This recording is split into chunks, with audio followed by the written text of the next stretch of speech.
Salam menyan, salam sehat, selamat malam pada rekan-rekan menyaners dari seluruh penjuru nagari. Malam hari ini kita lanjut lagi dalam seri Murconeng Jagat Alit. eh Hari ini kita akan ditemani oleh Mas Agung dan Cecilia Purnama. Kayak kita menunggu kedatangan Mas Agung. Em,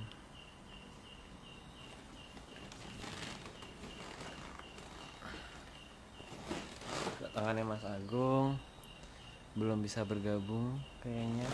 Wes, dah. Agak mengerikan ya.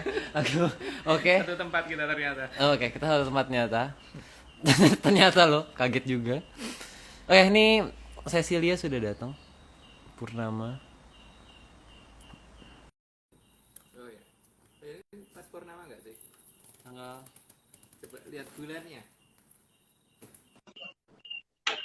Semuanya. Halo, Cecilia Halo, Kak. Pur. Malam. Cecilia Pur. Halo semuanya. Hari ini kayaknya harusnya sih Purnama ya kayaknya. Harusnya purnama. Hari ini harusnya Iya, Purnama. Cecilia Purnama. Selamat Iya. malam semuanya. Ya. Lu dibohongin apa mau? Kok mat? Gitu saya. Yang ini tuh, yang nawarin kan Oh Aryo. iya. Dibohongin Iya. apa sama Aryo? Kok mau dengar apa? Gak apa-apa. Asik kok, asik. Sekarang di kampus kayak jam 3 pagi pada ngeliatin bintang ya. Iya, kita ada astronomi sekarang. Anak bisnis kok belajar ngeliatin bintang tiap malam. Menarik kan? Ada aja. Ada aja. Oke lah, kita langsung mulai aja kali Om ya. Ya. Purnama jangan lupa bawa minum karena hari Udah? ini kayaknya ada banyak puluhan ribu slide. Ratusan. Ya, oke, silakan dari slide pertama aja. Monggo. Oke, aku mulai ya. Di alam raya ini tidak semua jalan lurus-lurus saja. Banyak jalan dengan persimpangan yang sangat membingungkan. Itu biasalah, nggak ini. Tidak terlalu aneh. Jadi sudah memang nggak perlu diperjelas. Jadi langsung aja Mbak. Oke.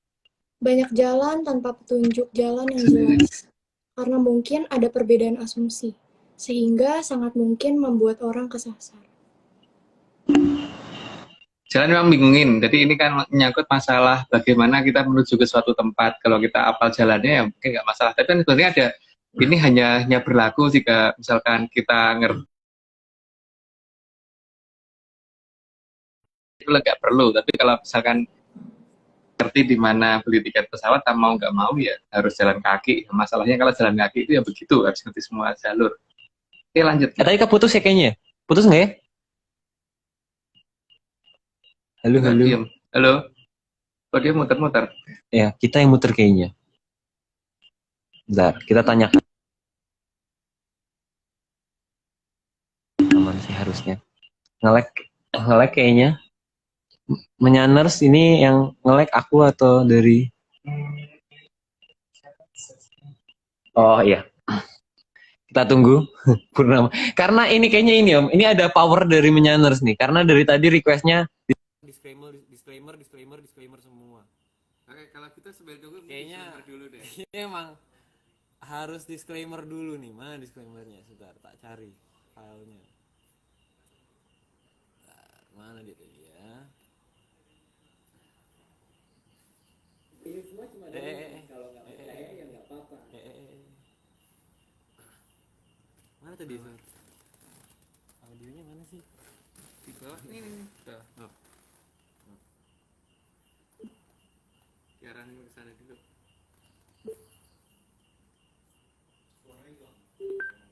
Hilang ya? Ya. Coba. Ini semua cuma Nih ada disclaimer kita dari Disclaimer teman-teman. rame-rame. Teman-teman. Teman-teman sebentar ya. Ini dia disclaimer dari hasil acara kemarin. dongeng, kalau nggak percaya ya nggak apa-apa. Tapi kalau mau percaya ya Lagi. Sekali lagi kali ya. ini semua cuma dongeng, kalau nggak percaya ya nggak apa-apa. Tapi kalau mau percaya ya Oke. Jadi harus diingat-ingat ya para menyaner semua yang nonton, yang baru berjoin, yang baru bergabung juga. Ini semua cuma dongeng. Jadi ya ini selevel lah. Oh ya, tidak seperti di awal tadi. Oh, suaranya agak kecil. Oke, siap. Sekarang aman ya? Suaranya gimana sekarang? Suaranya kecil Mas Aryo. Coba kita tanya. Mana? Coba. Menyanirs. Masih kecil kah? Oke, keluar. Jadi Kecil ya ngomongnya. Gede kok. Ada yang bilang gede, ada yang bilang kecil. Bingung juga. Oh, selamat ulang tahun. Makasih lo Mbak Aisyah. Pakai Eko. Aneh-aneh. Disuruh jadi dangdutan kita. Kok suaranya gak kedengeran? Kak tadi ya. Masih kecil suaranya. Suaranya emang kecil. Emang suaraku kecil ya? Aman sih kalau dari aku. Aman ya? Dari teman di sini juga aman. Tadi Kenapa mungkin ya? pas aku masuk tadi agak kecil sedikit gitu. Suaranya kayak kena peredam. Mungkin ini kali ya, menyaners yang masih suaranya masih kecil di keluar dulu terus masuk lagi gitu. Jadi nanti kita tungguin mungkin habis 9:09 lah kita baru mulai lagi gitu. Iya Om ya. Iya. Ini tadi Pur dengar nggak tadi bagian disclaimer? Dengar. Dengar. Pas video kan. Iya betul. Semua ini cuma dongeng. Jadi Iya. kalau kata Mas Agung tuh kayak ini tuh cerita kita tuh selama ini sebenarnya kayak majalah Bobo. Jadi ya kalau diprotes ya gimana, majalah Bobo terserah yang nulis gitu loh. Iya sih. Ya gimana gitu jadinya. Ya majalah Bobo kok diprotes gitu. Ya udah kita udah mulai normal, udah pada bilang normal, kita mulai langsung. Langsung lagi. Kita mulai langsung. Nomor 3 ya berarti. Nomor 3. Monggo. Ada jalan yang satu arah, juga ada yang dua arah. Dan setiap jalan belum tentu ada rambu-rambunya. Jadi tidak semua jalan itu ada petunjuk. Jadi memang itu harus hafal ketika tidak tahu jalan shortcut. Nama saya shortcut itu ya mungkin zaman sekarang banyak yang hilang. Karena kan di sekolah aja kita nggak boleh pakai shortcut kan, untuk matematik harus pakai cara panjang. Nah, itulah kebiasaan yang harusnya dihilangkan gitu. Iya ya, mungkin teman-teman kalau misalnya dulu ingat nggak sih matematika tuh kita rumusnya harus rumus panjang gitu, dijelasin semua gitu. Nggak boleh shortcut langsung jawaban kan? Nggak boleh. Padahal nggak mutu bener cara kayak gitu sebenarnya. Harusnya shortcut itu diizinkan karena itu kreativitas anak kan terlatih di situ ya. Tapi ya guru tuh aneh sih gitu. Tapi nggak nyalain juga sih. Aku nyalain. Oh nyalain. Nyalain kalau aku suka shortcut. Oh, oke lah. Oke. Dia lanjut Pur. Oke. Juga banyak jalan yang hanya boleh dilalui oleh kendaraan tertentu saja.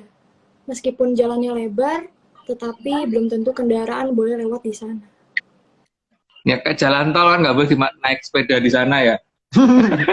Kemarin Om naik sepeda. Yo.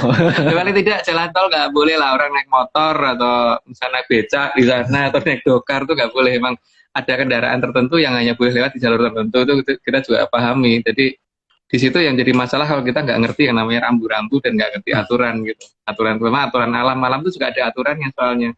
Bahkan jalan tol pun kalau misalnya kan katanya boleh roda 4, tapi roda 4 yang ya udah belel pun nggak boleh sebenarnya. Iya.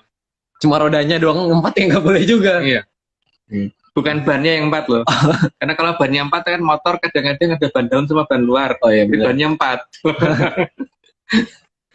Betul. Oke, kita lanjut. Jalan juga tidak semua satu arah. Sering kita temui jalan yang cuma satu arah. Ya, tapi banyak juga loh yang satu arah. Dan satu arahnya kadang mendadak. Jadi bukan tiap hari sudah aturannya begitu, karena tiba-tiba mendadak seperti waktu kita pas pergi waktu itu ya, di mana kita lupa, pokoknya ada satu kota yang mendadak daerah itu biasanya nggak ada satu arah, baru satu arah. Iya, waktu itu kita lagi motong Pulau Jawa sih itu. Iya. Kebetulan. Oke, lanjut. Oke, lanjut. Karena kalau sudah masuk jalan yang sifatnya satu arah, maka belum tentu ada juga jalan putar balik, atau jalan putar baliknya akan terlalu jauh. Masih mending loh kalau terlalu jauh tapi ada jalan putar baliknya. Kalau nggak ada, itu sampai mana gitu. Nyasarnya nyemplung laut atau gitu, ya udah. Iya. Makanya mengerti jalan tuh penting, tapi kalau nggak ngerti jalan ya nggak apa-apa sih. Kalau memang pengen kesasar tuh kita juga tidak ada larangan. Oh iya benar ya. Jadi sekali lagi teman-teman ini, kalau misalnya kita kan cuma ngasih tahu ya, kalau perlu tahu jalan tuh perlu. Tapi kalau ngerasa nggak perlu ya nggak apa-apa. nggak perlu nggak apa-apa. Aku tuh pengennya nyasar ya mas. Gimana itu kalau kayak gitu kan kita nggak boleh ngelarang ya. Ya, nyasar tuh punya hak menyasar tuh hak tiap orang kok, nggak apa-apa. Ya Pur ya. Betul. Nah, oke kita lanjut. Nah kita lanjut. Atau malah jalan putar balik itu bisa membuat kita bingung karena bisa terjebak di putaran yang tiada ujungnya. Ya, karena kadang-kadang putar balik itu tidak mengarah ke jalan yang awal, kadang-kadang malah belok kemana gitu. Kayaknya putar balik, tapi misalkan putar balik tapi malah turun ke bawah atau naik ke atas atau malah muter-muter nggak jelas lagi. Gitu. Jadi mapping itu penting sih. Tapi kalau kan itu tadi ya, semua itu pilihan. Kalau orang pengen nyasar dan nyasar itu adalah kebanggaan, kenapa nggak boleh gitu? Mereka bangga nyasar ya? Ya nggak apa-apa kan? Nggak apa-apa. Nah, gimana coba? Ya udah, lanjut lah. Yang perlu diingat, jangan sampai memutar di daerah yang dilarang putar balik, karena itu melanggar aturan dan akan ada konsekuensi jika aturan dilanggar. Ya kalau nggak boleh muter ya jangan muter. Kalau di situ nggak boleh muter tetap muter ya risiko ketabrak atau ketilang atau. Tapi ya masalahnya itu tadi sih, kalau pengen tabrakan memang ya nggak boleh apa. Kita nggak berani ngelarang. Pengen kena tilang aku kebanyakan duit pengen bayar tilang nama nggak boleh. Masa nggak kita mau ngelarang Aryo? Enggak kan? Iya ya. Sekali-kali mau nyumbang dengan cara supaya dapat pengen dapat surat tilang 10 kan kita nggak boleh. Boleh lah. Iya, dia malah mau nyumbang negara kan, ngelihat negaranya lagi kasihan gitu. Sebut mas. Udahlah kita ketilang lah, udahlah gitu. Kita nggak boleh ngelarang loh. Orang yang pengen ketilang tuh boleh itu. Sangat dibolehkan. Tapi kita nggak mau ketilang. Nah, kalau kita nggak mau ketilang. Kalau Purnama mau ketilang nggak sih, Cecil? Nggak mau. Aku seumur-umur nggak pernah sih ketilang. Ya syukur. Nah, jangan ketilang. Tapi nggak apa-apa loh kalau mau lo sekali-sekali lo. Cuma buat experience ya. Experience. Ya udah, oke, kita lanjut. Oke. Daerah tempat berbelok juga bukan tempat putar balik, karena tanda putar balik bukan seperti itu. Ya, masalahnya itu tadi loh, ada yang pengen ketilang apa tidak gitu. Itu hak-hak masing-masing gitu. Karena belok ke kanan tuh bukan belok ke bukan putar balik putar balik ke titik awal gitu. Tapi kan masalahnya ada orang yang berpikiran lain. Oh belok ke sana itu berarti boleh dong kali-kali dikit-dikit gitu. Gitu. Oke, lanjut. Jadi dalam berlalu lintas kita harus mencermati rambu-rambu lalu lintas. Dan rambu-rambu itu kadang sudah ada sebelum kita lahir. Ya kalau rambunya baru muncul pada saat kita lahir atau jauh setelah kita dewasa ya mungkin ya kita nganggep itu baru ada ya aneh gitu. Tapi yang jelas kebanyakan rambu memang sudah ada jauh sebelum kita lahir, bahkan sebelum orang tua kita lahir, bahkan sebelum nenek kita lahir gitu. Yang contoh di alam raya kan. Oh ya kalau alam raya iya. Dan karena alam raya itu kan umurnya lebih tua daripada bumi, seingatku, tapi nggak tahu kalau aku nggak inget ya, nggak nyadar, nggak tahu juga. Gitu. Ya namanya nggak inget, ya nggak tahu. Oke, lanjut. Lanjut. Maka rambu lalu lintas itu jangan pernah diganti, karena akan membuat bingung yang melewati wilayah tersebut. Ya, rambu itu sebaiknya konstan. Tapi masalahnya kan ketika peradaban baru ini kemudian berusaha mengganti dengan maksud mungkin lebih bagus atau biar orang nggak mengerti atau menjadi lebih paham. Tapi kadang-kadang malah jadi tidak paham karena sesuatu hal yang sudah terbiasa seperti itu diganti itu kadang-kadang bingungin gitu. Kalau bagi aku loh, karena memang ya saya itu kan orangnya nggak mudengan ya, Oh, nggak mudengan Oh. gitu. Jadi kalau aku lebih suka tanda rambu yang lama itu tetap digunakan, jangan diganti. Tapi kalau yang nganggep wah aku kayaknya kurang modern nggak butuh tanda kayak gitu, ganti yang gini aja gitu. Misalkan tadinya tandanya sudah menggunakan tanda yang otomatis dan ini mau diganti dengan orang berdiri di situ ya nggak apa-apa gitu. nggak apa-apa. Tadinya lambangnya warna putih, biar kelihatan kalau malam diganti warna hitam ya nggak apa-apa juga gitu kan. Nggak apa-apa. Nggak apa-apa loh. Kita nggak pernah ngelarang sebenarnya. Oke, kita lanjut kali ya, Om ya. Iya. Meskipun kadang terlihat lebih indah, namun tanda lalu lintas jika diubah justru akan membuat bingung yang melewati wilayah tersebut. Jadi sebaiknya aturan lama jangan diganti karena akan buat sosialisasi yang sangat lama untuk memahami perubahan tanda. Terutama tanda-tanda di alam raya ya, yang tadinya ini adalah begini, ini adalah begini, orang jadi paham karena itu namanya sastra jendro kan kalau di Jawa. Jadi, tapi kalau itu kemudian diterjemahkan jadi hal-hal yang berbeda, apalagi difilsafatkan, memang ya akan bikin jadi bingungnya setengah mampus gitu. Tapi kan masalahnya bingung itu adalah hak orang juga kan, boleh lah orang bingung, kenapa nggak boleh? Ternyata dia pengennya bingung loh, nggak mau ngerti. Pokoknya bingung gitu. Kalau ngerti nggak suka gitu. Nggak puas dia kalau ngerti. Gitu. Nah, karena bingung adalah kebanggaan juga nggak apa-apa. Nggak apa-apa. tapi unik ya di sini ya. Jadi kayaknya kan kalau lagi apa namanya kalau ada bencana gitu kan biasanya hewan yang terbang tuh malah lebih ngerti gitu loh. Iya. Tapi manusia katanya derajatnya lebih tinggi dari hewan kok nggak ngerti gitu loh. Nah itu gimana tuh? Hewan masih punya standar membaca sastra jendro dengan tepat karena tidak dirubah oleh nenek moyangnya gitu kan. Karena tandanya nggak berubah dari mereka. Kalau manusia nggak tahu deh. Oh kalau manusia nggak tahu ya. Oke. Oke lah kita nggak tahu. 13 14 benar 13. Nggak tahu deh. 13. Untuk memahami arah jalan di daerah yang asli.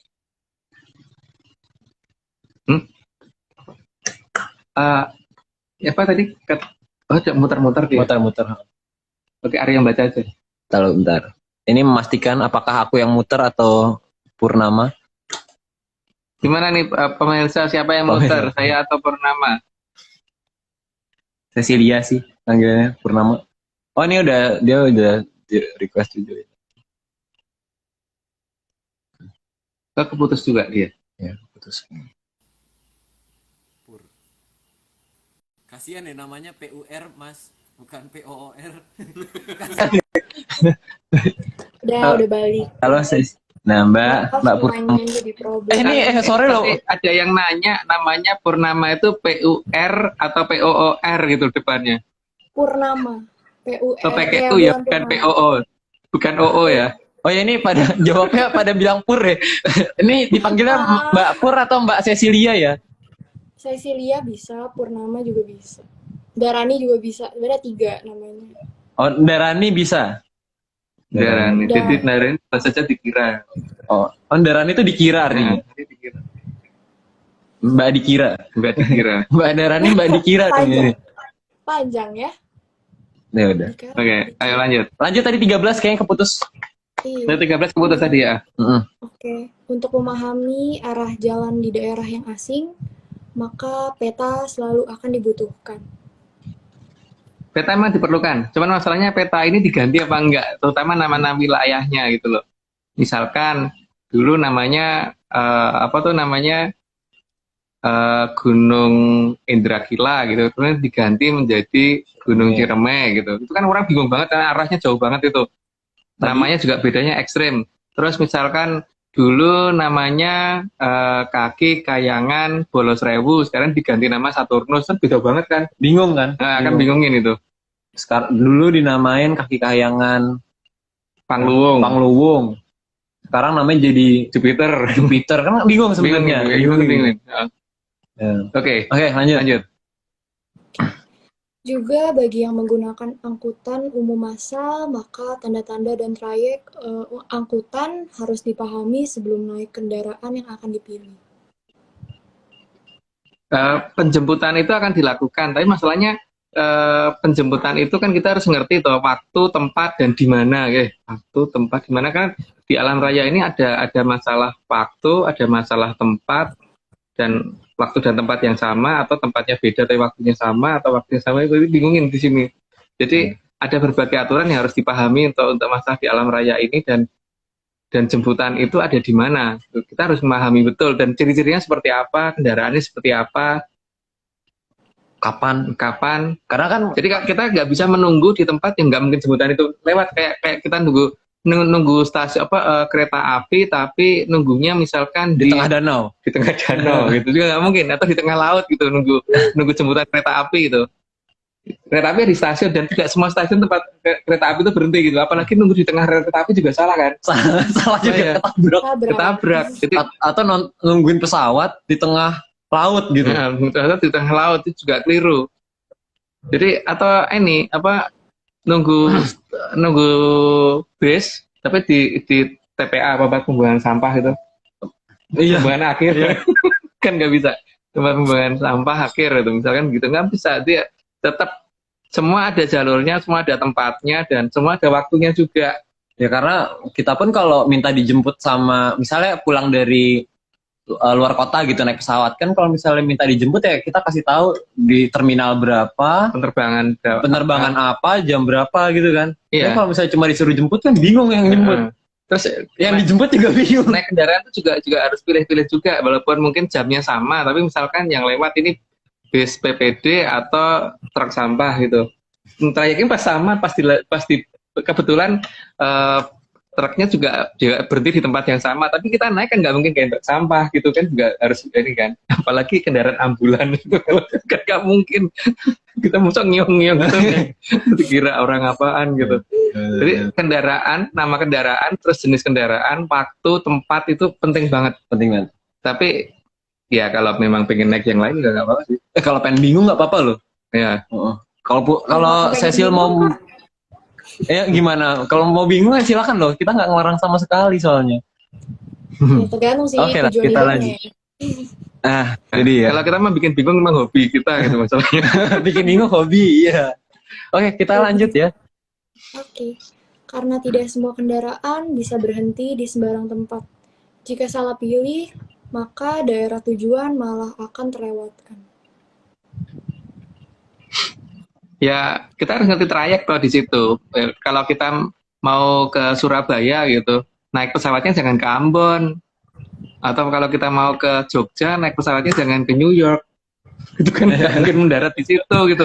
Atau kalau kita mau misalkan Aryo dari Senen gitu, mau pengen naik pesawat Ke BSD nggak bisa. Nggak bisa. Walaupun bisa terjun payung tetap nggak diizinkan sama pramugarinya nggak akan ngizinin itu pilotnya ngamuk di BSD. Itu ya. Jadi semua ada jalurnya trayeknya dan itu harus ditepati. Lanjut Pak. Monggo. Jadi, meskipun kendaraan itu jelek dan sudah tua, justru kendaraan itu yang bisa mengantarkan kita ke tempat terdekat dari tujuan. Dan tentunya Ya. juga lebih murah.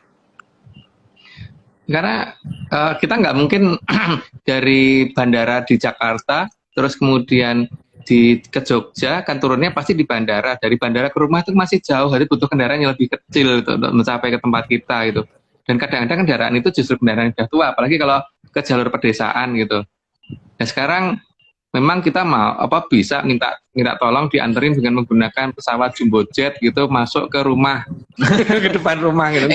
Airbus masuk ke komplek gitu. Nggak mungkin kan? Keren. Oke. Ya lanjut. Jadi pasti biasanya lebih sederhana dan lebih kecil gitu. Walaupun itu kendaraan kan malah jelek, tapi nyampe malahan kan? Iya benar. Motor sepeda ontel gitu Ya, malah nyampe. malah kadang-kadang itu ojek sepeda gitu malah nyampe. Bener-bener malah bisa masuk rumah sekali kalau itu ojek sepeda. Walaupun mungkin nggak akan tetap diparkir depan rumah, tapi paling tidak itu bisa sampai masuk halaman gitu. Kalau naik pesawat nggak bisa. Nggak bisa. Kalau naik bis pun paling cuma sampai jalan raya terdekat kan. Masih ada jalan kakinya. Oke, lanjut. Karena tidak semua kendaraan yang bagus dan cepat bisa mengantarkan kita sampai ke posisi terdekat yang diinginkan. Nah itulah seperti tadi kayaknya sudah dijelasin. Nanti lanjut aja. Apalagi ada kendaraan yang sudah punya jalur khusus. Jadi tidak akan bisa keluar jalur, karena kalau keluar jalur berarti celaka. Ya, kecuali apa namanya, kalau memang dalam kondisi kayak di Ukraina ini lagi perang itu banyak banget itu kereta api keluar jalur. Nah, ya. Itu makanya. Tapi mungkin nggak celaka karena emang disengaja gitu kan. Atau memang hobi mereka begitu gitu. Oke, lanjut, Mbak. Ya, lanjut. Selain itu, Muter lagi. tidak bisa sembarangan Kita balik ke sini. menurunkan penumpang di sembarang tempat. Udah balik lagi. Cecilia, Ya, Muter-muter, diulang lagi aja. diulang lagi. Yang bentar. 19 ya? Ya, 19 itu muter-muter lagi. Masih muter-muter, kita tunggu saja.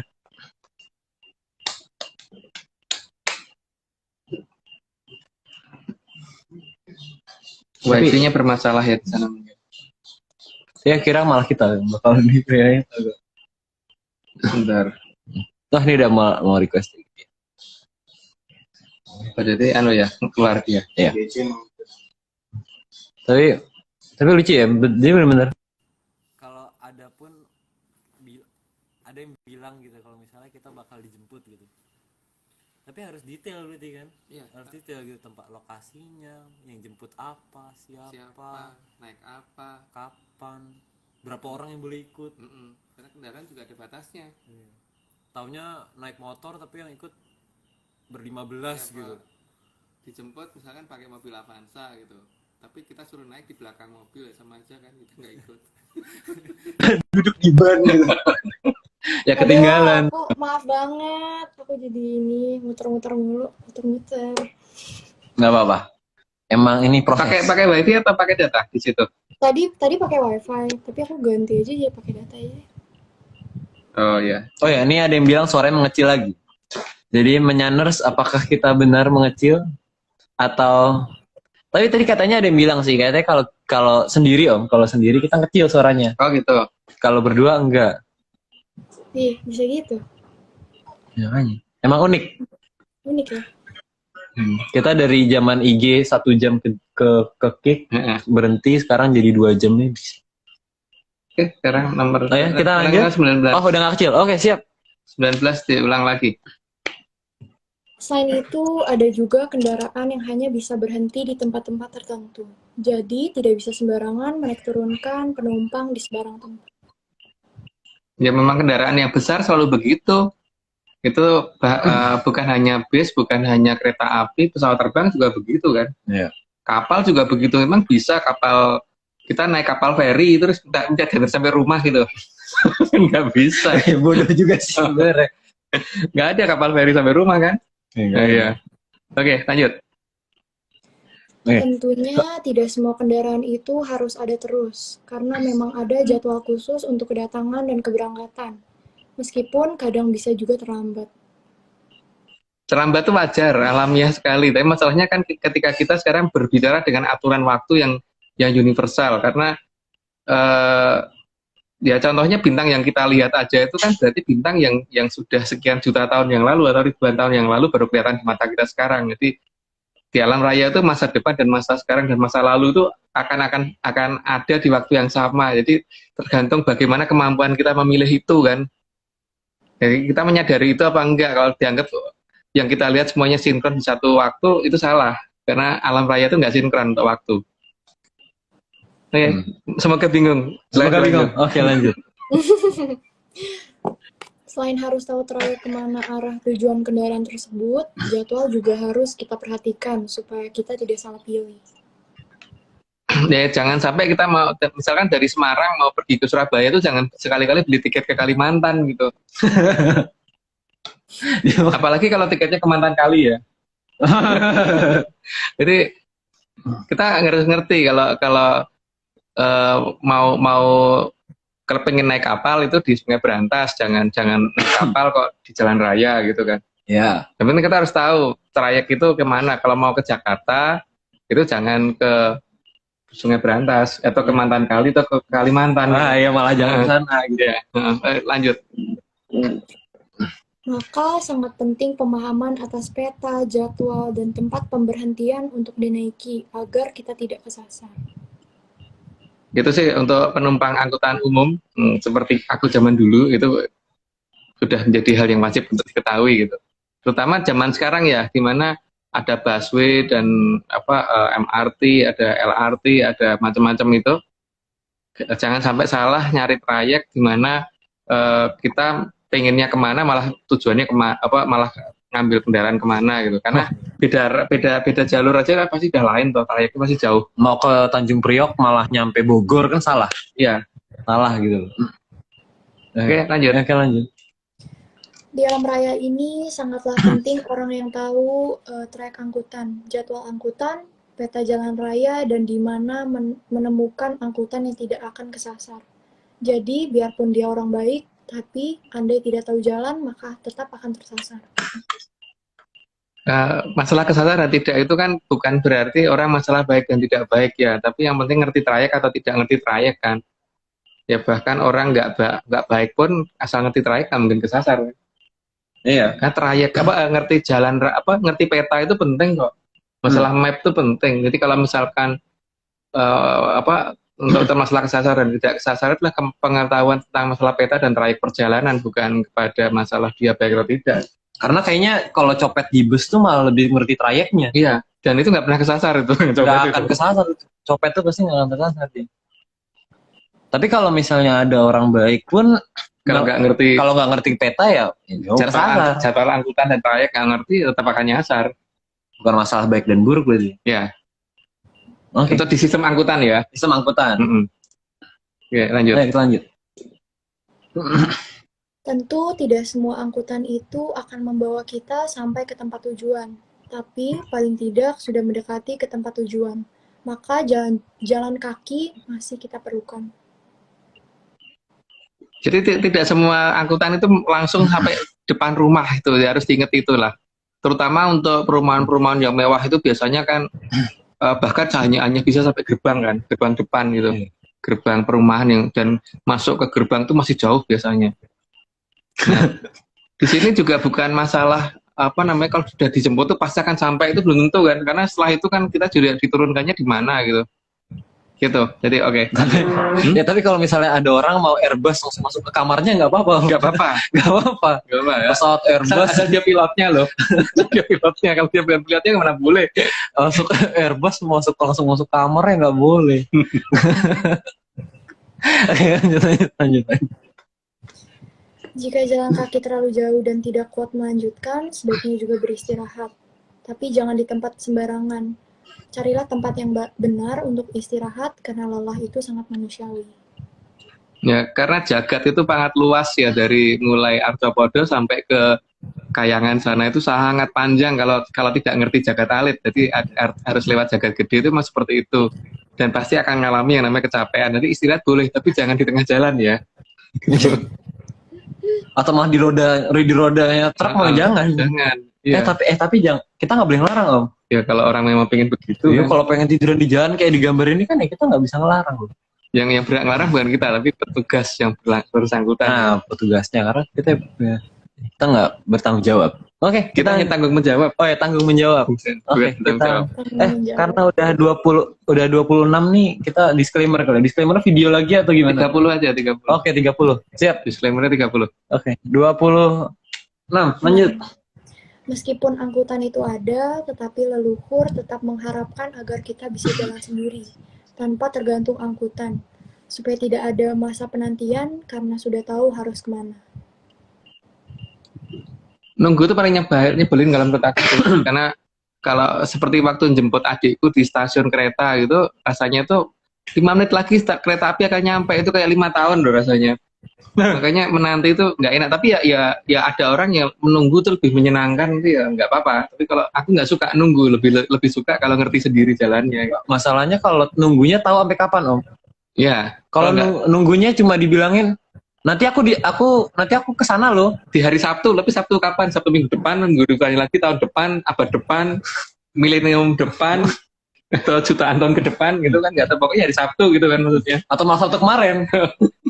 Kan nggak tahu gitu. Iya. Itu lebih nggak jelas lagi tuh nunggunya. Heeh. Bingung gitu. Ayo kita lanjutkan. Karena menunggu itu bukan hal yang menyenangkan. Karena kalau bisa tidak menunggu, mengapa juga harus menunggu? Ya, tapi monggo loh kalau memang ada yang hobi menunggu gitu kan. Ya kalau aku sih nggak suka. Tapi kan itu kegemaran tiap orang dan kesenangan tiap orang itu beda-beda. Jadi memang kalau memang pengen menunggu nggak apa-apa. Tapi kalau enggak, ya sebaiknya menunggu ya nggak apa-apa. Nggak apa-apa juga. Karena kalau hanya bisa menunggu kan nggak masalah. Ya. Kalau hanya bisa menunggu. Tapi kalau bisa tanpa menunggu ya, yang tanpa menunggu itu ya, Ya, lebih asik. menurut kita ya. Menurut kita Kalau yang lain mau, apalagi nunggu pesawat di tengah sungai gitu kan nggak apa-apa. nunggu sampai abad kapanpun gitu. Nunggu pesawat tengah sungai ada ini pesawat era modern yang nyampe pesawat sudah dinaikin gitu kan. Sampai sungainya kering tuh nggak akan datang itu pesawat itu. Iya. Oke, lanjut. Oke siap. Tapi alam juga tidak melarang bagi yang sabar menunggu, karena jadwal penjemputan itu bisa saja masih sangat lama kalau tidak tahu jadwal yang jelas. Maka jika memilih menunggu, janganlah menyalahkan yang memilih jalan duluan, karena memang sudah memiliki peta. Sehingga kalau mau menunggu selama itu tidak akan ada larangan. Semua itu tergantung pilihan. Tadi karena ada yang memang hobi menunggu ya monggo aja, tapi yang tidak mau menunggu ya berarti harus ngerti trayek, ngerti peta, ngerti waktu, ngerti tempat dan sebagainya toh. Tapi untuk yang lebih suka menunggu dan dianggap menunggu itu pasti akan dijemput ya silahkan aja. Itu haknya yang pengen menunggu. Ya karena kalau kita nggak suka nunggu, orangnya nggak sabaran ya. Karena misalkan besok hari Sabtu gitu. Sabtu kapan ya? Karena buat sampai 100 juta tahun ke depan masih ada hari Sabtu gitu. Mending dikasih tahu harinya. Kalau enggak, Ya. nanti aku kesana ya, titik. Gimana itu? Tunggu ya. Tunggu ya, gimana itu? Gimana itu? Waduh, kacau banget itu udah. Oke. Kalau Lanjut. katanya nunggu gajian, kalau nunggu gajian tuh masih tahu gajiannya kapan. gitu. Kalau ada patokannya. Nggak mungkin gajian 100 tahun lagi itu nggak mungkin. Nggak mungkin. Pasti ya Bulan, hari, hitungnya hari. Terlambatnya paling ya 1-2 minggu gitu. Nggak Iya. mungkin 1-2 abad tuh nggak mungkin. Nggak ada orang kerja sekarang gajinya 5 abad lagi. nggak ada. Nggak ada. Tapi kalau disuruh nunggu doang, udah bingung tuh. Aku datang ya titik, nah itu udah bingung. Iya. Udah bingung. Ya kita lanjut.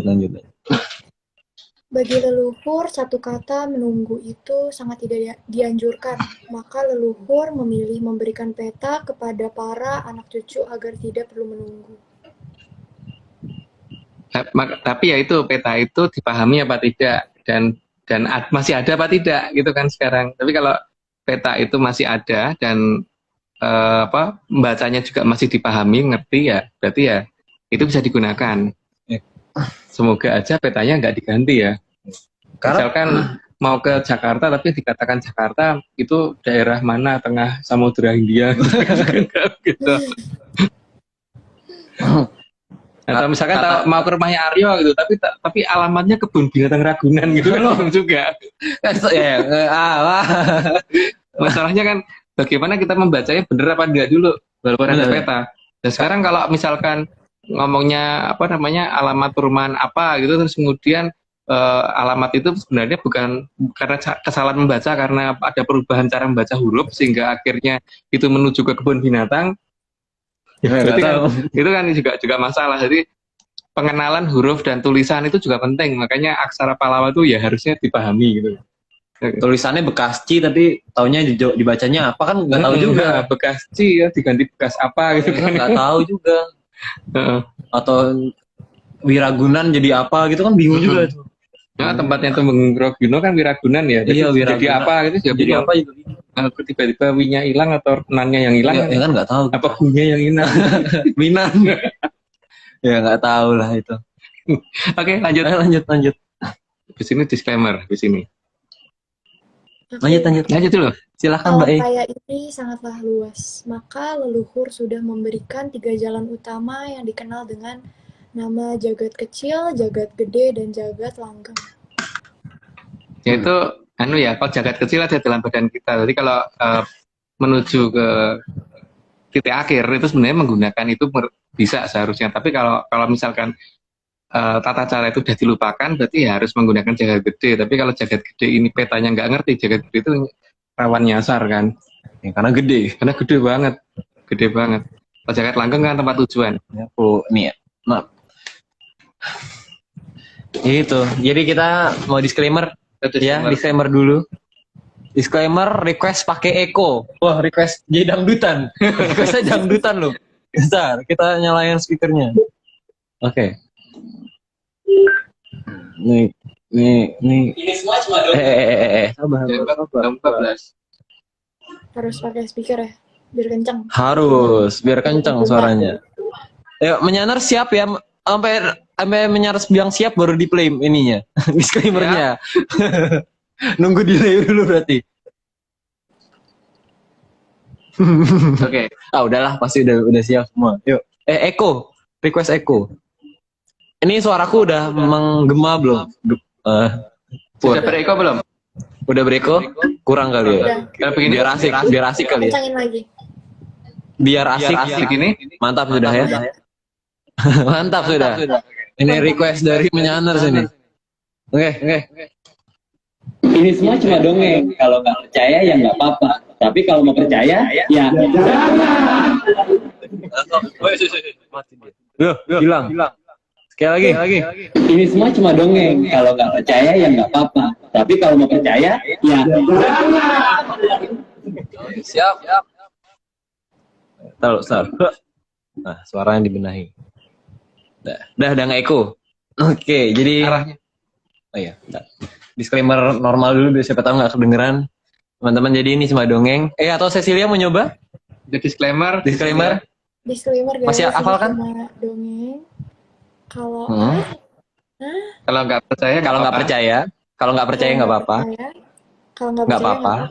Oke. Kalau percaya, Kalau percaya jangan. ya jangan. Nah, gitu. Kalau Mantap. nggak Coba percaya, ulang. kalau percaya jangan gitu. Coba ulang. Ayo. Monggo. Ini cuma. Ini semua cuma dongeng. Kalau nggak percaya Nggak apa-apa. ya nggak apa-apa. Kalau percaya ya jangan gitu. Oke, mantap lah. Oke. Oke, lanjut. Dalam 3-1. Dalam manusia sudah didefinisikan oleh leluhur terdapat 14 juta nama yang seharusnya tidak dilupakan agar bisa dibawa pulang ke kahyangan. Itu ada dalam sastra pangeracutan, banyak banget ya. Jadi pokoknya ya ada sekitar banyak nama itu. Jadi biasanya kan kalau orang yang mau kembali itu nanti akan ada yang dampingi untuk membacakan itu satu persatu. Karena kalau tidak pasti akan lupa juga 14 juta nama itu nggak mungkin diingat dengan gampang gitu. Biasanya kan ada yang dampingi leluhur siapa yang bantuin bicara. Jadi tinggal ngucapin ini gitu.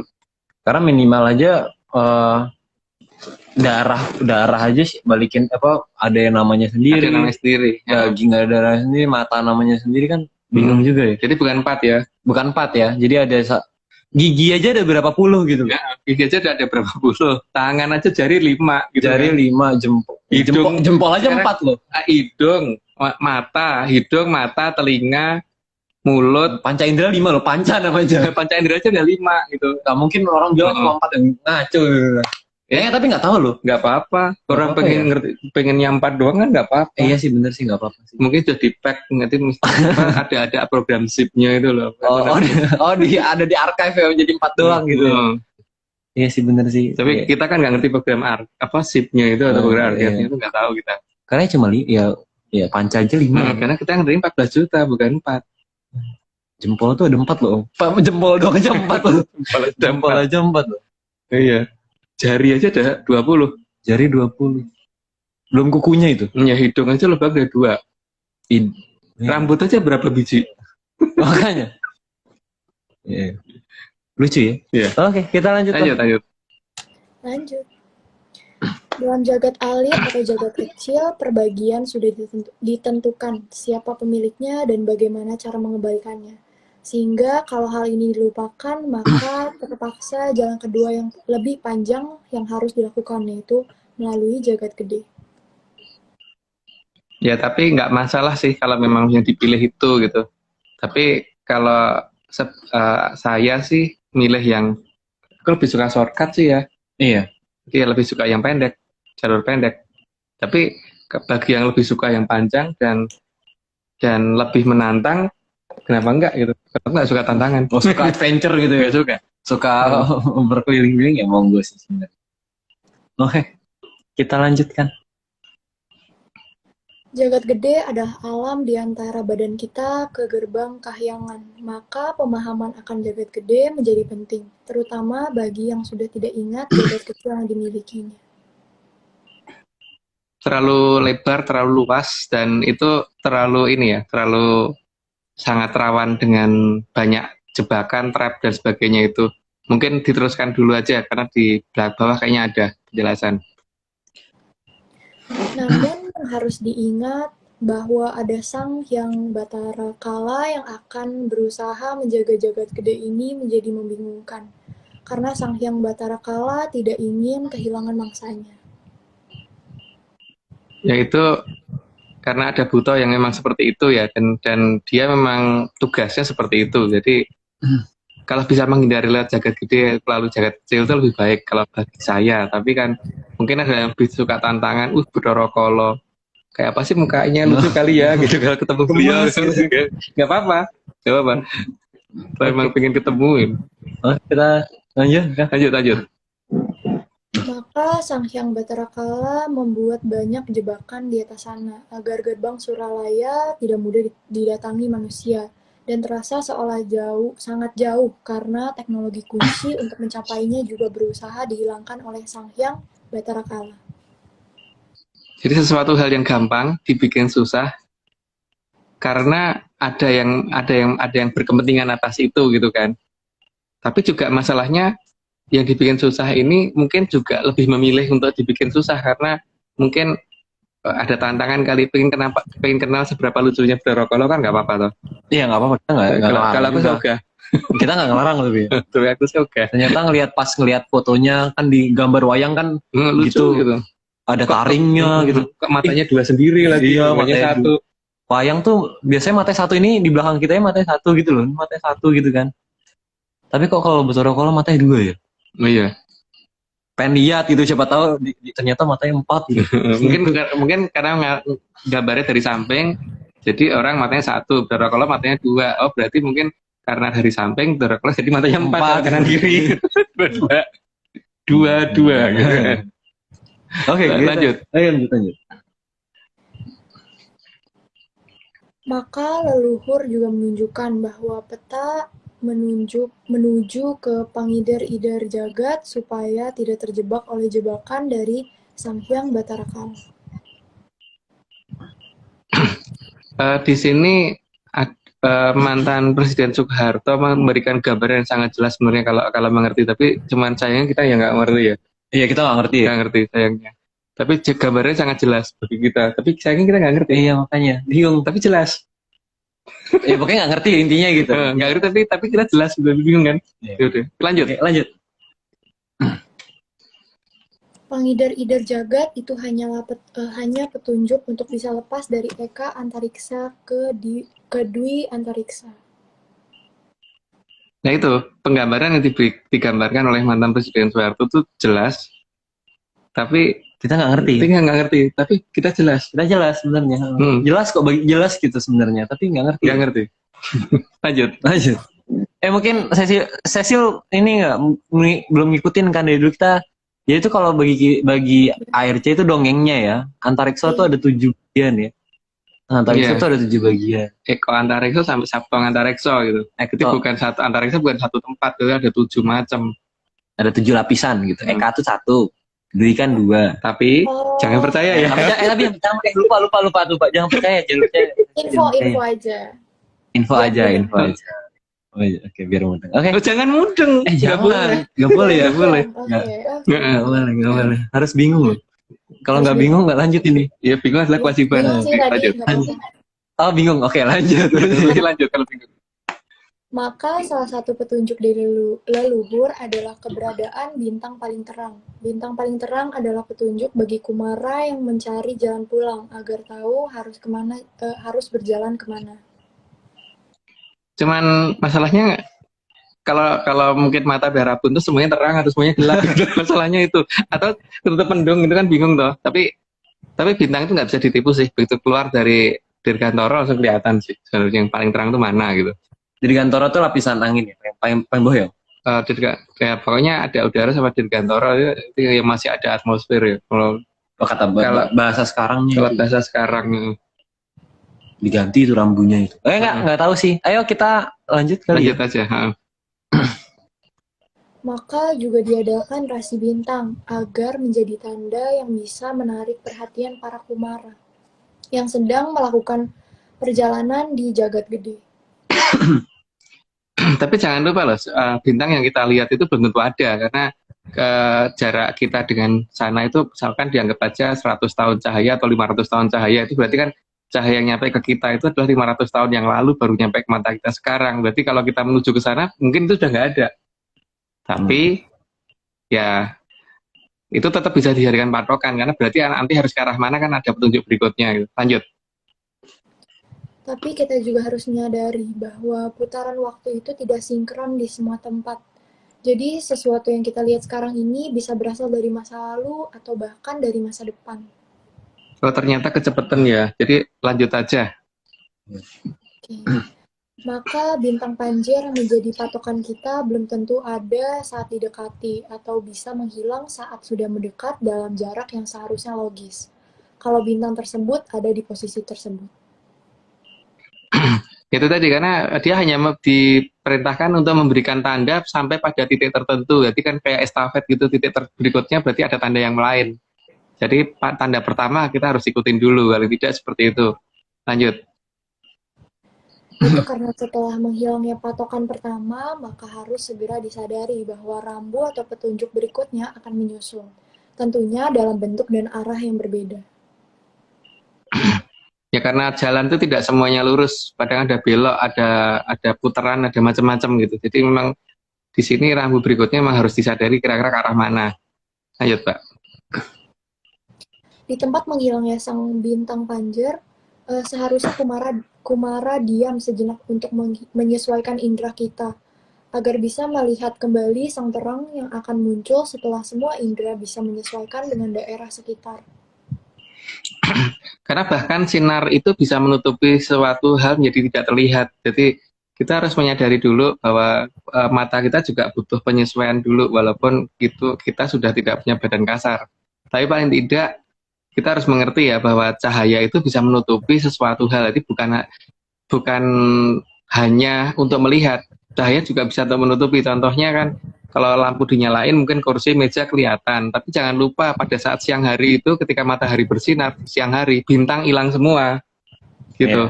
Padahal harusnya di sana. Padahal harusnya arahnya sana, harusnya nggak masih harusnya nggak bisa kelihatan, tapi gara-gara sinar matahari jadi nggak kelihatan. Padahal YouTube kan gedenya juga ke Kahyangan Palungun, kaki Kahyangan Palungun gitu. Iya. Bahkan lebih gede daripada Arcopodo itu bisa nggak kelihatan. Jadi ya yang penting itu kita harus menyesuaikan dulu sampai mata kita jelas lagi baru jalan lagi, jangan bablas terus nanti nyasar kemana-mana.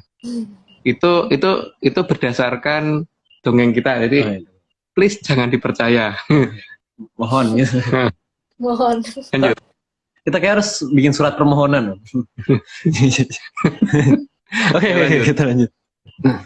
Sehingga munculnya sang bintang terang dengan jarak yang seolah dekat tapi jauh namun terlihat dekat, maka ini adalah petunjuk untuk menuju ke lapisan antariksa selanjutnya. Itu ceritanya Mbahku begitu. Ceritanya Mbahnya ada gimana? Nggak kenal ya? Nggak kenal. Ya udah. Gitu lucu ya Om, itu bintangnya cahayanya ada 8 gitu loh. Oh iya, bukan 5 toh? Iya ya, lucu ya? Lucu aja sih sebenarnya. Oke, kita lanjut. Terdapat penggambaran di beberapa situs peninggalan dari leluhur yang menunjukkan bahwa ada bagian di antara bagian dari batu gelap yang merupakan gerbang ke bagian yang tidak akan diduga. Dan wilayah ini bukan wilayah gelap, tapi justru keluarnya sinar, tapi bukan sumber sinar. Ya semoga nggak bingung ya, atau semoga tambah bingung. Yang jelas ini menjelaskannya juga bingung sih. Cuman ya, oke kita bingung bareng-bareng aja. Kita bingung bareng-bareng. Lanjut. Monggo. Dari kahyangan Tenjo Maya yang digambarkan ada gerbang lain yang kemerahan, sesuai dengan kaki kahyangan Tenjo Maya. Tenjo Maya itu kayangannya Sang Hyang Bathara Indra, dan itu warna kaki kayangannya memerah banget. Cuman itu kelihatan dari bumi warnanya merah, tapi kalau didekati nggak tahu berubah warna apa enggak. Jangan-jangan pelangi ya. Gitu. Itu juga cerita eyangku gitu, mbahku gitu. Aku dapat ceritanya dari Mas Agung. Nah, aku dapat cerita dari Aryo. Oh, terus dapetnya dari mana? Ya nggak tahu. Oke, lanjut. Oke.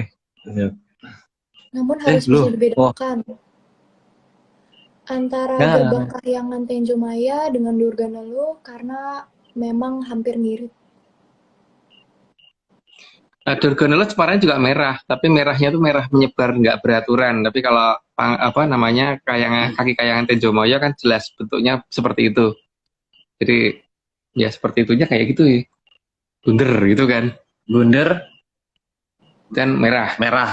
Kalau Durganalu tuh bentuknya merah. bukan merah, tapi bentuknya bisa acak gitu kan. Gitu. Oke, lanjut. Durganalu akan terlihat dari hawa yang pada jarak yang masih di kejauhan, karena saat mendekat akan ada hawa yang membuat tidak nyaman meskipun terlihat indah. Sedangkan gerbang kahyangan Tenjo Maya tidak mempunyai hawa seperti Durganalu. Durganalu lebih besar ya, akan kelihatan lebih besar karena emang ya namanya perangkap itu pasti akan lebih besar daripada tempat yang tidak memperangkapkan. Dan di sini harus hati-hati, tapi juga tidak dianjurkan untuk hati-hati karena kan ada pihak yang memang ingin berperangkap, nggak apa-apa. Ya, karena hak menderita seseorang itu kita tidak bisa larang kan. Ada orang yang menderita, masuk kita larang kan, kasihan. Iya, jadi ya kalau saya emang harus hati-hati, tapi tidak berharap lewat situ sih. Karena kalau bisa jangan lewat itu. Gitu. Oke, lanjut. Bisa diperhatikan bahwa di atas gerbang terlihat tidak hanya 7 susunan, karena memang langit itu tidak hanya terdiri dari 7 susunan. Ya itu, tapi kalau memang menganggap bahwa yang 7 itu sudah tertinggi ya nggak apa-apa sih. Tapi kalau kita kan orangnya memang aneh. Kita memang aneh itu ya. Kita 21 ya? Iya, 21. Itu ya bedanya di situ lah. Tapi kalau mau sampai di 7 itu berarti sampai Sabto. Yes, pokoknya kalau pengen di 7 ya nggak apa-apa. Nggak apa-apa sih. Kalau pengen di 7 ya nggak apa-apa. Kita nggak ngelarang sih sebenarnya. Ya silahkan Purnama. Oke, sangat jelas ditunjukkan bahwa makin ke atas itu juga bukan semakin besar, tapi justru semakin kecil. Ya kayangan begitu ya, tapi bentuknya emang kecil. Tapi kita dimasukin besar sekali. Sengertiku begitu. Seenggak-enggaknya dongengku begitu. Terserah yang nulis cerita sebenarnya kan. Iya. Lanjut. Lanjut. Kedua sandi yang ditinggalkan juga menunjukkan bahwa jagat langgeng bisa ditempuh dengan memanfaatkan jagat kecil, atau jika tidak tahu bisa menggunakan jalan di jagat gede. Itu semua pilihan, jadi mau menggunakan yang mana. Kalau zaman dulu kan nenek moyang kita memilih menggunakan jagat kecil, maka rata-rata ya jagat kecilnya jadi tidak ada di bumi gitu. Tapi kan banyak orang yang enggak, aku kurang tantangan kalau cuma itu, ya monggo aja menggunakan jagat gede, ya silahkan gitu. Terus kalau kesasar gimana? Aku hobi kesasar kok, nggak apa-apa dong. Oke, lanjut. Nggak bisa dilarang itu udah. Nah, kita lanjut. Leluhur juga sangat-sangat paham bahwa ajaran tentang jagat kecil akan menghilang, maka petunjuk di jagat gede akan sangat susah dijangkau. Dengan tata cara baru, jelas hanya bisa menggantikan tulisan yang ada di Arcapada, tapi tidak akan bisa mengganti sastraning bawana. Maka hampir semua gerbang dibuat agar manusia mulai memahami jagat gede. Makanya zaman sekarang kan kemudian pencarian ke angkasa itu dilakukan oleh negara-negara maju, tapi itu pun tidak bisa menjangkau karena mereka bahkan eko antariksa saja belum tembus. Eko antariksa saja belum tembus. Eko antariksa belum tembus. Berarti masih di kuku irengnya eko antariksa gitu kan. Jadi ya di sini kan memang tata cara ini harusnya dimiliki oleh negara kita di sejak masa lalu, tapi kan kemudian karena dianggap tidak penting dan dianggap malah yang ini dikatakan kesasar kan, jadi ya wes. Tapi ya sudah. Jadi kalau menurut aku sih, aku juga lebih suka kalau gini ya, kalau orang memilih melalui jaket gede sementara kita enggak, jadi paling enggak kita duluan nyampe nya gitu. Kan bisa istirahat duluan kan lumayan loh. Oke, lanjut. Maka meskipun lebih sulit dalam memahami jagat gede, tapi patokan di jagat gede tidak akan pernah bisa diubah oleh manusia karena merupakan sastranya bawana. Leluhur juga menyadari bahwa gerbang yang ada di jagat alit yang seharusnya lebih mudah dijangkau akan menjadi lebih susah dijangkau karena berubahnya ajaran yang sama sekali tidak nyambung dengan jagat alit. Maka petunjuk menggunakan jagat alit hanya dibuat sedikit oleh leluhur. Ya, karena banyak yang sangat tidak nyambung karena kemudian beralih ke filsafat. Itu yang benar-benar tidak ada hubungannya sama sekali, itu banyak sekarang. Tapi apakah itu aku ngomong tidak nyambung itu karena memang logika yang terlalu pendek, apa yang terlalu bego, atau memang nggak nyambung beneran, atau memang yang tidak nyambung itu menjadi hobi, itu ya nggak tahu. Tapi lucu juga sih kalau misalnya kayak alamat rumahku difilsafatkan gitu. Wah, aku tulis rumahku pagarnya hijau. Tapi orang akhirnya mengartikan, wah Aryo itu suka kenyamanan. Wah kan salah jadinya. Suka tanaman, suka daun muda, hijau. Suka hijau gitu. Kan jadi nggak nemu, rumahku malah nggak nemu gitu. Apalagi kalau Aryo di depan rumahnya ada cabai, itu pohon cabai. Wah Aryo tuh suka makan cabai. Salah juga. Salah juga gitu loh. Gitu, iya. Jadi nggak ketemu rumahnya malahan. Gitu. Iya. Itulah filsafat ya. Jadi beda banget dengan versi kita. Oke, lanjut. Maka dengan terpaksa, meskipun juga sedikit dan tidak lengkap, leluhur memberi petunjuk tentang jagat gede. Dan memang susah dipahami kalau menggunakan tata cara baru, karena tidak akan nyambung sama sekali. Jadi memang harus dipahami dengan patokan yang tepat. Ya, patokan itu seharusnya sudah ada. Dan alam itu tidak akan merubah patokan. Buktinya apa? Ketika gunung akan meletus, monyet bisa turun gunung, ular turun gunung, hewan-hewan liar turun gunung. Tapi anehnya manusia nggak turun gunung gitu loh. Tapi hewan-hewan itu menyadari itu. Gitu. Oke. Cecil hilang. Cecil hilang, kameranya kemana? Oh, itu dia. Oke, lanjut. Oke, lanjut. Maka leluhur juga sudah memberitahukan ada berapa banyak lintang panjer di daerah yang serba gelap yang bisa jadi patokan arah. Lintang panjer banyak, seharusnya tidak cuma satu, tapi memang jalurnya macam-macam. Jadi memang tujuannya kan kalau di sana ada trap atau jebakan, jadi lewat melalui lintang panjer yang lain gitu. Tapi lintang panjer tetap ada ciri-cirinya kan, dan itu biasanya akan kelihatan jelas sekali dari kejauhan. Suatu hal yang kelihatan kecil tapi sebenarnya besar. Oke, lanjut. Oke. Juga sudah memberikan petunjuk ada berapa yang ditiru oleh terah Balakiwa sampai mirip dengan Durganula. Durganula memang meniru lokasi-lokasi seperti itu ya, karena kaki kayangan yang bisa dijadikan tempat untuk lewat, untuk shortcut lewat itu memang sebenarnya banyak. Cuman masalahnya kan ditiru dengan hal-hal seperti itu. Makanya mereka juga punya banyak, tidak cuma Durganula aja sih yang dibentuk banyak hal. Jadi tergantung bagaimana kita mencermati itu kan. Tergantung kita pengen mana, pengen kesasar atau pengen nggak kesasar, atau hobi kesasar atau hobi nggak kesasar gitu kan. Atau hobi diem di rumah aja gitu jadinya. Oke, lanjut. Maka meskipun hitam, tapi terkadang yang hitam juga bisa bercahaya karena lintang panjer ada di sana. Jadi yang hitam itu belum tentu ini ya. Tapi ini bukan, aku tidak ngomong perkara black hole loh, karena itu bukan loh ya, bukan lewat situ loh kalau dalam bahasa kita gitu. Oke, lanjut. Jadi leluhur sudah menggambarkan keberadaan jebakan dari Sang Hyang Batara Kala dan Sang Hyang Batari Durga yang berupa cahaya kemerahan. Cahaya kemerahan yang kalau didekati akan terlihat seperti awan merah dan oleh leluhur diberi nama Durganulu. Ya, mungkin kelihatan di gambar seperti itu ya, tapi bentuknya tidak cuma seperti itu.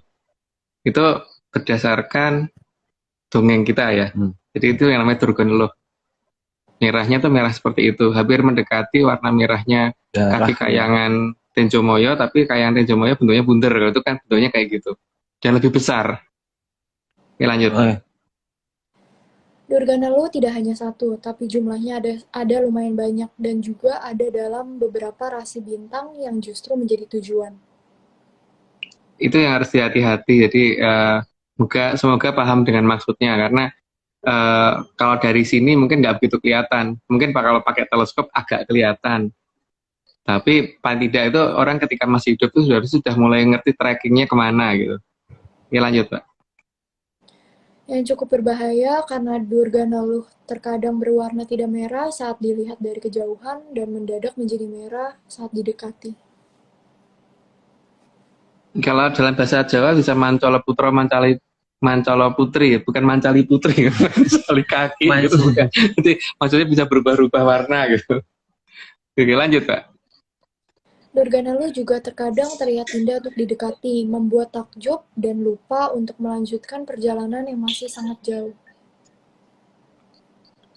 Karena bentuk yang menarik dan bentuk yang ukuran yang sangat besar dan terlihat lebih gampang didekati, itu terkadang orang lebih memilih untuk menuju ke arah situ, dan setelah menuju ke arah situ akan terpana sekali, dan ketika sudah masuk dalam pusarannya memang akan susah keluar karena menentukan titik keluarnya sebelah mana akan sangat sulit. Tapi ya kalau memang pengen melihat bentuk-bentuk yang aneh silahkan masuk gitu kan. Nggak ngelarang loh. Ngelarang. Oke, lanjut. Durganalu juga sangat berbahaya karena punya daya tarik yang sangat luar biasa yang membuat orang susah meninggalkan Durganalu. Mempunyai kekuatan yang membuat kita susah keluar. Jadi daya tariknya iya, tapi sebenarnya masih bisa diatasi kalau ini ya, kalau ngerti caranya. Tapi masalahnya caranya gimana kita nggak ngerti ya, itu kita nggak bisa ngomong. Ya. Jelas nggak Om tapi? Jelas banget sih, dan itu bisa diatasi banget seharusnya. Tapi ya nggak ngerti aja sebenarnya. Sekarang untuk saat ini kita memilih tidak ngerti. Lanjut. Durganalu juga bisa membingungkan orientasi, sangat membingungkan karena sanggup menutupi bintang utama yang harusnya dituju.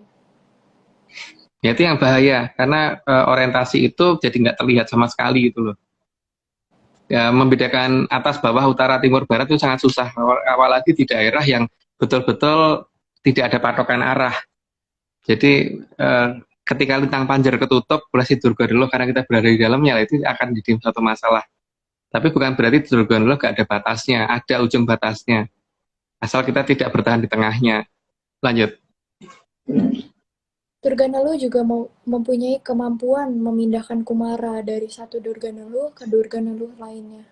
Sehingga Kumara yang terjebak akan sangat sulit mencari sang bintang panjar yang harus dicari.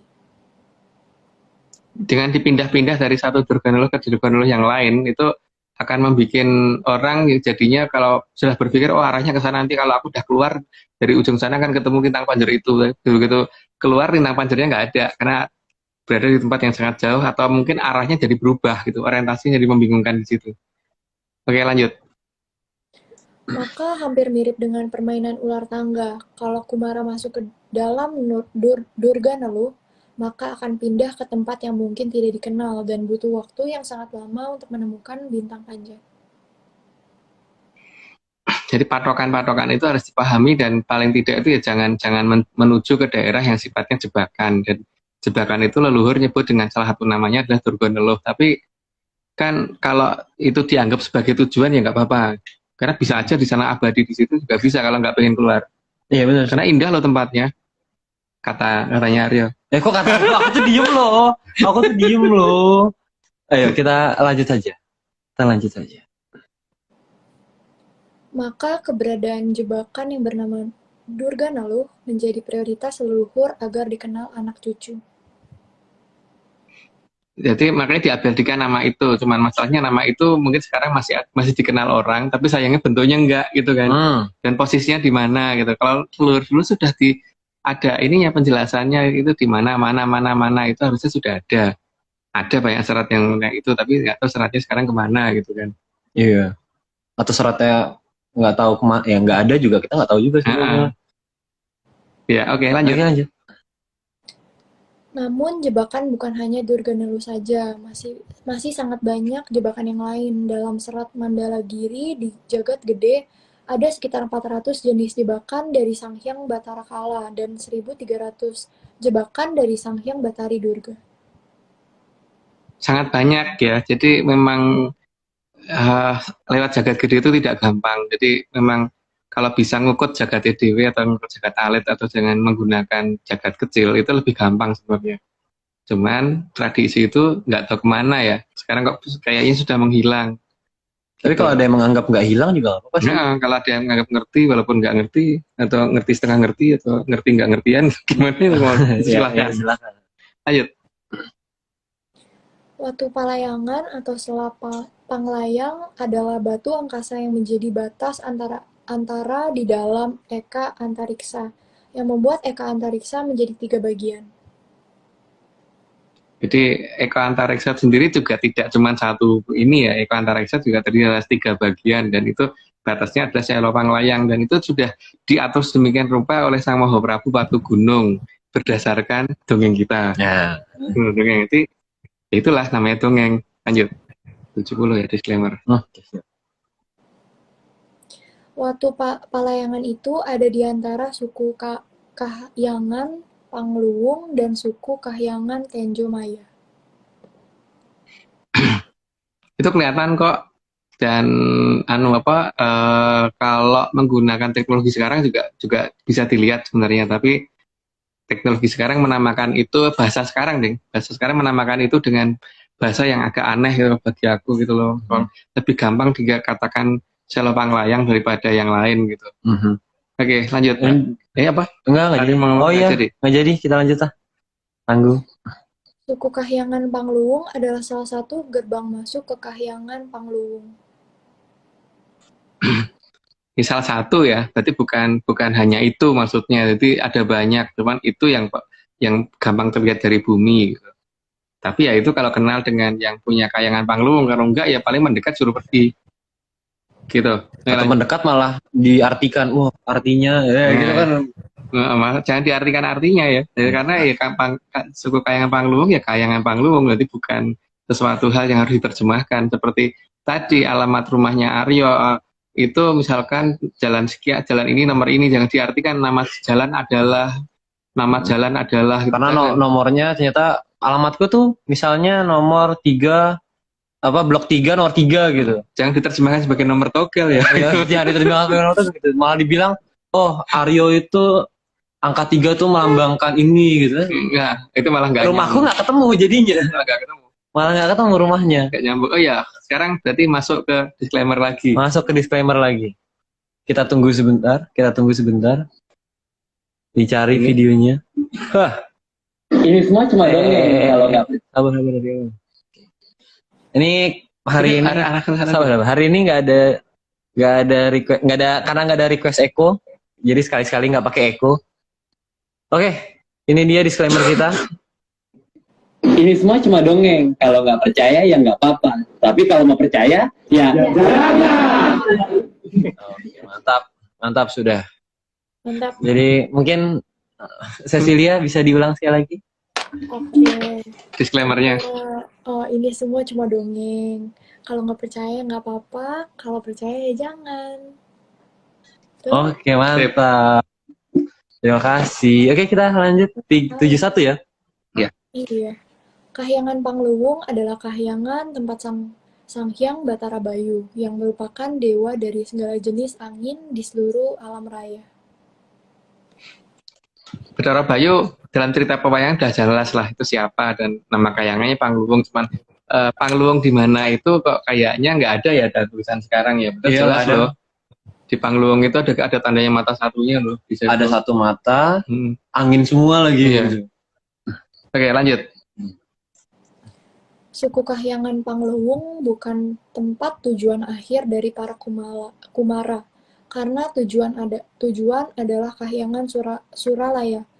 Suku Kahyangan Pangluwung hanya bisa digunakan untuk bertanya arah kepada para Hapsara dan Hapsari yang menjaga pinggiran kaki Kahyangan Pangluwung. kalau dalam dongeng kita kan memang tujuannya adalah kayangan Suraloyo. Tapi kalau misalkan ada yang menganggap kayangan Suloyo ya nggak apa-apa gitu. Oh, apa? Suloyo tak artinya Apa? berantem. Oh, berantem. Kayangan tukang Suloyo gitu nggak apa-apa. Tapi ya, itu kan hak masing-masing ya, memberi namanya apa. Mungkin aku kayangan Suraloyo, ayo kayangan Suloyo. Jangan, jangan. Jangan, jangan. Oke Tapi lah. kalau yang nonton ada yang mau, kita nggak bisa ngelarang. Atau mungkin ada lagi kayangan tukang Suloyo gitu. Itu pakai tambahin Oh, tambah tukang ya. Ya, tambah tukang. Oke, lanjut. Oke, kita lanjut. Sedangkan suku Kahyangan Tenjo Maya adalah kaki Kahyangan Kaendran. Jadi kayangan Kaindran itu salah satu kakinya ya, jadi bukan itu kayangan Kaindran, cuman salah satu kakinya. Jadi maksudnya gini, kalau ada gedung bertingkat, misalkan tingkat 100 gitu, lah kayangannya ada di lantai 100, kaki kayangan itu ada di tempat parkirnya itu gitu. Basement berarti. Bukan, tempat parkir. Di gerbang masuk tempat parkir. Oh, gerbang masuk. Tempat pos satpam itu loh. Nah, oke. Lanjut. Kahyangan Tenjo Maya adalah kahyangan tempat Sang Hyang Batara Indra dan kaki kahyangannya ada sebagai pengendali selat Panglayang. Ya, itu berdasarkan dongeng saya. Jadi sebaiknya jangan dipercaya. Oke, lanjut. Kaki Kahyangan Tenjo Maya juga bukan tempat tujuan para kumara, tapi bisa dijadikan tempat bertanya arah kepada para hapsara dan hapsari yang menjaga pinggiran kaki Kahyangan Tenjo Maya. Ya, siapa tahu hapsara ini berbaik hati, oke tak anterin kan mah lumayan tuh. Iya. Gitu maksudnya. Tapi ya, itu, apa namanya, jangan dipercaya. Iya, benar. Lanjut. Dan percaya. Selat Panglayang yang lebih jauh lagi ada di luar batas dari kaki Kahyangan Samodra Laya.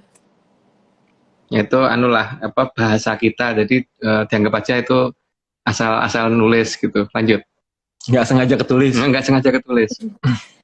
Kaki Kahyangan Samodra Laya adalah bagian dari Kahyangan Samodra Laya. Itu tidak layak dipercaya. Jadi ya mungkin jangan didengerin. Lanjut. Kahyangan Samodra Laya adalah kahyangan tempat Sang Hyang Batara Baruna yang menguasai samudra di seluruh alam raya. Jadi samudra salah satunya kan ada di bumi. Jadi itu termasuk dari bagian yang dimiliki oleh Sang Hyang Batara Baruna. Seenggak-enggaknya berdasarkan ceritaku gitu. Oke, lanjut. Kalau bahasa kerennya apa sekarang? Apa ya? Oceanografi ocean Ya itulah. perlautan atau gimana? Oke, kita Lanjut. Kahyangan Samodra Laya juga bukan tujuan akhir para kumara, tapi juga bisa dijadikan tempat bertanya kepada para hapsara dan hapsari yang menjaga pinggiran kaki kahyangan tersebut. Jadi kalau dalam bahasa sekarang apa ya itu ya namanya ya? Kan kalau aku dulu ngapalinnya kan gini ya, mencari pas bunga mawar yang sudah hilang, terus nekat gitu. Jadi Merkurius, Venus, Bumi, Mars, mawar yang Jupiter sudah, Saturnus hilang, sudah hilang, nekat Pluto nekat ini nggak Pluto itu Neptunus ya. Kalau sekarang mungkin nyebutnya mungkin Neptunus atau apa gitu. Nggak tahu. Aku bukan orang yang astronomi ya. Pokoknya kalau Batara Baruna tuh dewanya samudra. Ya pokoknya ya itulah, pokoknya intinya itulah. Oke, lanjut. Di luar dari kumpulan selat Panglayang ada tempat bau rekso yang tidak akan mudah terlihat karena memang tidak memantulkan sinar sama sekali. Bau rekso ini harus dihindari karena bisa membelokkan arah. Kita mengenal yang namanya bau rekso, kadang-kadang disebut sebagai lintang bau rekso gitu. Cuman ini istilah yang kita miliki ya. Kalau yang lain nggak tahu deh ada nama itu apa tidak. Tapi kalau yang aku ceritain begitu, ada lintang bau rekso atau disebut sang bau rekso atau kaki bau rekso gitu kan. Jadi itu harus dihindari. Kalau sekarang mungkin nyebutnya apa? Primordial black hole atau apa? Oh nggak tahu. Aku Nggak tahu. Ya aku nggak ngerti primordial black hole apa ya. Oke, lanjut. Sebentar nih, kayaknya harus di charger HP-nya. Ya, teman-teman. Kedengaran nih mas suara aku masih kedengeran nggak ya? Masih kedengeran nggak? Aku kedengeran. aman nggak tapi? Nah, itu gimana tuh yang lain? Suaranya aman kan? Nggak kecil banget gitu loh maksudnya. Aku aman. Oke, lanjut. Aman lah, lanjut lah. Sang bau rekso tidak besar, tapi sangat mampu mempengaruhi pola pergerakan dan arah pandangan dari para kumara yang lewat dan kurang waspada. Karena kalau kejebak masuk situ akan sangat susah keluar. Minta tolong pun siapa yang nolong juga nggak tahu siapa yang sanggup gitu kan. Jadi ya semoga itu bisa dihindari. Tapi kalau memang pengen masuk ke sana ya nggak apa-apa karena mungkin butuh tantangan gitu kan. Kayak nyoba gitu penasaran, oh orangnya kepoan gitu loh. Ngelihat itu, pengen masuk gitu. Itu nggak apa-apa loh, nggak dilarang. Atau malah pengen di dalam terus laporan ke kita gitu kan nggak Iya. apa-apa, nggak apa-apa gitu. Oke, kita lanjut lah. Sang bau rekso sangat bisa memutar arah dan pandangan, maka sangat digambarkan dalam serat Mandalagiri agar jangan menuju ke arah kaki Kahyangan Samodralaya karena akan mengarah kepada sang bau rekso sehingga akan kehilangan orientasi arah. Jadi tugas dari kaki kayangan Samudrolaya kan sebenarnya untuk membatasi supaya orang jangan mengarah ke sana gitu. Karena kalau mengarah ke sana akan kebablasan masuk ke lintang bau rekso tadi. Makanya ya sebaiknya dihindari.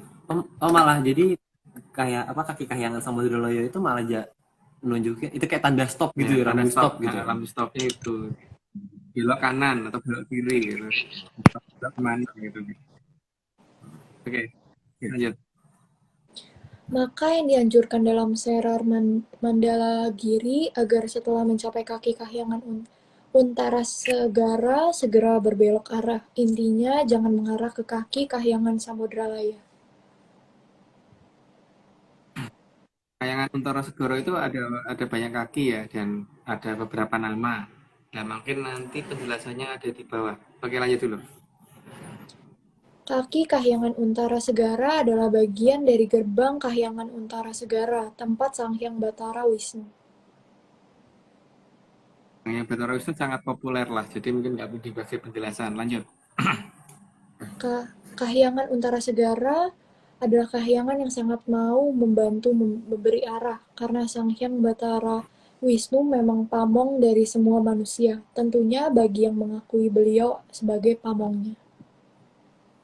Ya, kaki kayangan terus segera banyak ya. Yang terdekat itu kaki kayangan Bolosrewu kan, makanya diiteris oleh batu ribuan batu karena namanya memang kaki kayangan Bolosrewu. 1000 tuh 1000. Mungkin bahasa kerennya apa ya? Terus atau apa ya? Nggak tahu itu. Ya, nggak tahu juga. Nggak ngerti. Kita nggak tahu namanya sekarang. Oke, lanjut. Maka keberadaan selapang layang yang ada dan mengelilingi kaki Kahyangan Untara Segara itu untuk menjadi penanda akan adanya bahaya kalau menuju arah Bau Rekso. Jadi sebenarnya petunjuk dari tingkat stopnya ada di kaki kayangan Samudroloyo, sementara petunjuk untuk segera berbeloknya ada di kaki kayangan Bolosrewu gitu, yang merupakan salah satu dari ujung kaki kayangan Untarosgoro. Jadi kayak ini ya, jadi kayak rambu ini apa, mulai belok kanan. Mulai belok kanan atau ini kamu namanya? Depan jalan buntu. Iya, itu di depan jalan buntu itu. Ya, lanjut. Kaki Kahyangan Untara Segara juga bukan tujuan akhir, tapi bisa dijadikan tujuan akhir bagi para dharma baktinya diterima oleh Sang Hyang Batara Wisnu. Karena dari Kahyangan Untara Segara bisa dibukakan gerbang ke Kahyangan Suralaya. Memang tidak semua orang bisa itu ya. Apalagi kaki kayangan Bolosrewu itu benar-benar penjagaannya paling ketat. Jadi salah satu kaki. Nanti kan ada banyak ya, cuman yang ini namanya kaki kayangan Bolosrewu. Tapi kadang-kadang disebut juga sebagai kaki kayangan Untarosgoro karena memang Untarosgoro itu salah satunya Bolosrewu. Lanjut. Namun bagi yang tidak diterima dharma baktinya oleh Sang Hyang Batara Wisnu, maka harus meneruskan perjalanan dengan menghindari Sang Bau Rekso. Jadi petunjuk sudah ada, cuman nggak tahu petunjuk ini kapan, kenapa kita yang nerima gitu sih. Ya. Jadi kalau dianggap nggak penting juga nggak apa-apa gitu. Oke, lanjut. Kaki Kahyangan Untara Segara biasanya akan membelokkan arah agar menjauh dari Bau Rekso, sehingga akan masuk pada daerah yang dinamakan Taman Nita Luki. Itu bahasa kita ya, jadi jangan dipercaya deh. Lanjut. Dari Taman Nitaluki ini, lintang panjar akan semakin terang, akan makin terlihat terang sehingga makin mempermudah mengarah ke sana. Dan lepas dari Taman Nitaluki harus kembali waspada dengan beberapa hal yang bisa mengganggu arah. Jadi paling tidak ada patokan lah. Kalau di nanti akan kelihatan lintang panjang mulai kelihatan lagi. Dan ingat ya, lintang panjang itu kalau didekati belum tentu ada, karena memang dia tugasnya mengarahkan orang sampai titik tertentu itu aja. Setelah itu akan kelihatan lintang yang lain. Dan warna bisa berbeda, tapi tingkat kecerahan akan kelihatan mana yang paling terang, itulah yang jadi arah. Gitu paling tidak begitu. Lanjut. Saat melewati Taman Nitaluki akan terasa aneh, karena ada perubahan arah dari Dadung Sembrani sehingga sangat mungkin terjadi disorientasi.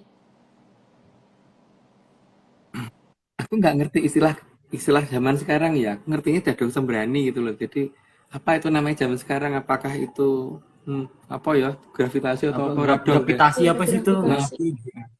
gravitasi apa mudeng malahan? Oh, gravitasi apa ya? Nggak tahu. Nggak tahu. Lanjut. Yuk, lanjut lah. Akan beruntung jika bisa bertemu parang tandang yang bisa digunakan sebagai kendaraan mendekati ke Dwi Antariksa. Ya, bahasa sekarang saya nggak tahu. Tapi kalau kita ngomongnya begitu gitu. Atau jangan sekarang apa ya? Itulah aku bingung deh apa namanya kalau zaman sekarang. Lanjut aja deh. Ini om gambarnya ini pak. Iya. Oh, oh itu. Iya iya. Tapi parang tandang tidak sering lewat, maka arah dan waktu parang tandang ketika akan lewat bisa ditanyakan kepada para hapsara-hapsari saat masih di suku Kahyangan Untara Segara. Jadi sebagai tempat bertanya paling baik itu memang di suku Kayangan Bolosrewu yang merupakan bagian dari Kayangan Untara Segoro. Tapi ya itu kalau kalau ngerti caranya bertanya ya, karena bahasanya juga mungkin sudah dihilang apa sudah nggak sama dengan bahasa kita kan. Karena masih menggunakan lisan Jakarta beneran. Kalau di sana ngomong menggunakan bahasa kita ya nggak akan diterima. Mungkin mereka ngerti kita nggak ngomong mau apa. cuek karena itu dianggap nggak sopan untuk mereka. Ya lanjut. Parang tandang tidak akan membawa keluar dari jagat wilangan Bima Sakti, namun hanya mendekati garis batas jagat wilangan untuk masuk ke Dwi Antariksa. Itu ceritanya begitu. Jadi tidak layak dipercaya. Mau dilanjut aja. Jadi tujuan utama itu bukan mengarah ke tengah dari jagat wilangan Bima Sakti. Jadi bukan menuju ke tengah ya. Bukan menuju ke tengah. Tapi justru menjauhi tengah. Lanjut. Karena di tengah jagat wilangan Bima Sakti ada sapu jagat yang akan menyapu apapun yang mendekat dan tidak akan bisa pergi dari sana. Kalau bahasa sekarangnya nggak tahu deh itu apa. Apa sih? Supermasif Pokoknya black hole itu apa sih nggak ngerti aku. nggak tahu. Pokoknya yang bersih bersih ya intinya Iya, kan. tukang sapu yang di Tukang situ. sapu. Tempat sampah, tempat ngumpulin sampah. Ah, Apapun masuk situ nggak akan vacuum bisa cleaner keluar. lah. Vacuum cleaner. Vacuum Oke cleaner. lanjut. Gambarnya gini sih di vacuum cleaner ya. Iya. Lanjut. Dalam serat Mandalagiri digambarkan bahwa sapu jagat yang ada di tengah jagat wilangan Bima Sakti jauh lebih berbahaya dari Durga Nelu. Karena keberadaannya sangat susah dilihat, namun para sanghyang banyak yang berusaha menutupinya agar para kumara tidak mengarah ke sapu jagat. Ya, itu tugas dari sang hyang untuk nutupi itu semua supaya nggak kelihatan. Karena kalau kelihatan bahaya bener sih. Karena ya mungkin akan membuat orang tertarik ke sana untuk masuk ke sana. Tapi ya mungkin cukup berhasil. Tapi tetap aja orang yang mungkin lewat bisa aja berbelok ke sana. Karena mendekat saja itu sudah berarti akan ketarik gitu kan. Lanjut. Berarti kayak black hole gitu ya. Nah, aku nggak tahu namanya black hole. Black hole apa ya? Kayak black Yang hole mana sih. sih black hole? Kalau nonton Interstellar tuh. Oh, gitu. nggak pernah nonton film ya? Nonton ini wayang gitu. Nontonnya Oke lanjut. Kayak lepas dari jagat wilangan Bima Sakti agar orientasi bisa terarah lagi, maka harus mendengarkan arah dari Sang Sangga Buana.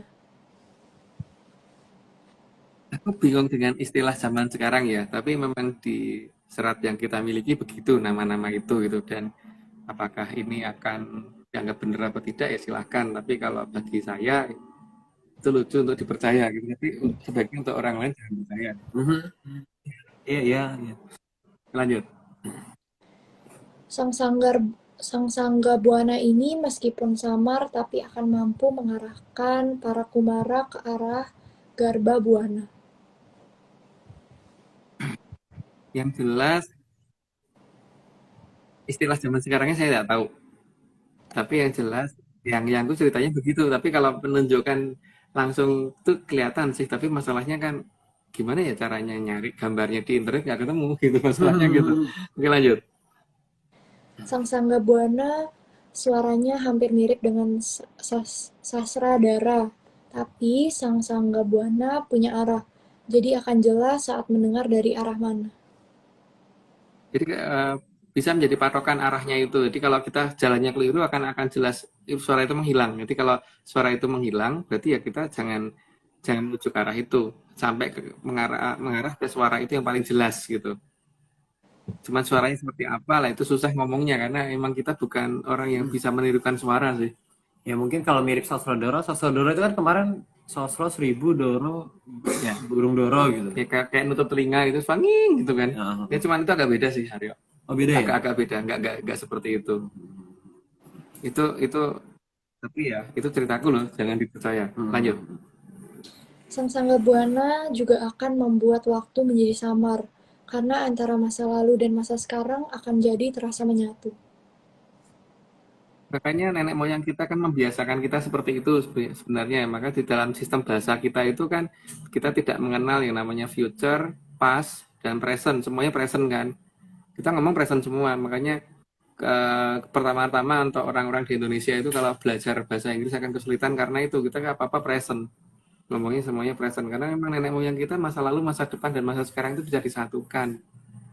Nah, jangan kaget kalau ada orang kadang-kadang menemukan suatu peristiwa aneh berangkat jam 7 pagi nyampe jam 4 pagi malah mundur, itu juga banyak kasus seperti itu, tapi ya itu itulah yang menjadi uniknya negara kita itu. Tapi kayaknya perlu disclaimer dulu deh Arif.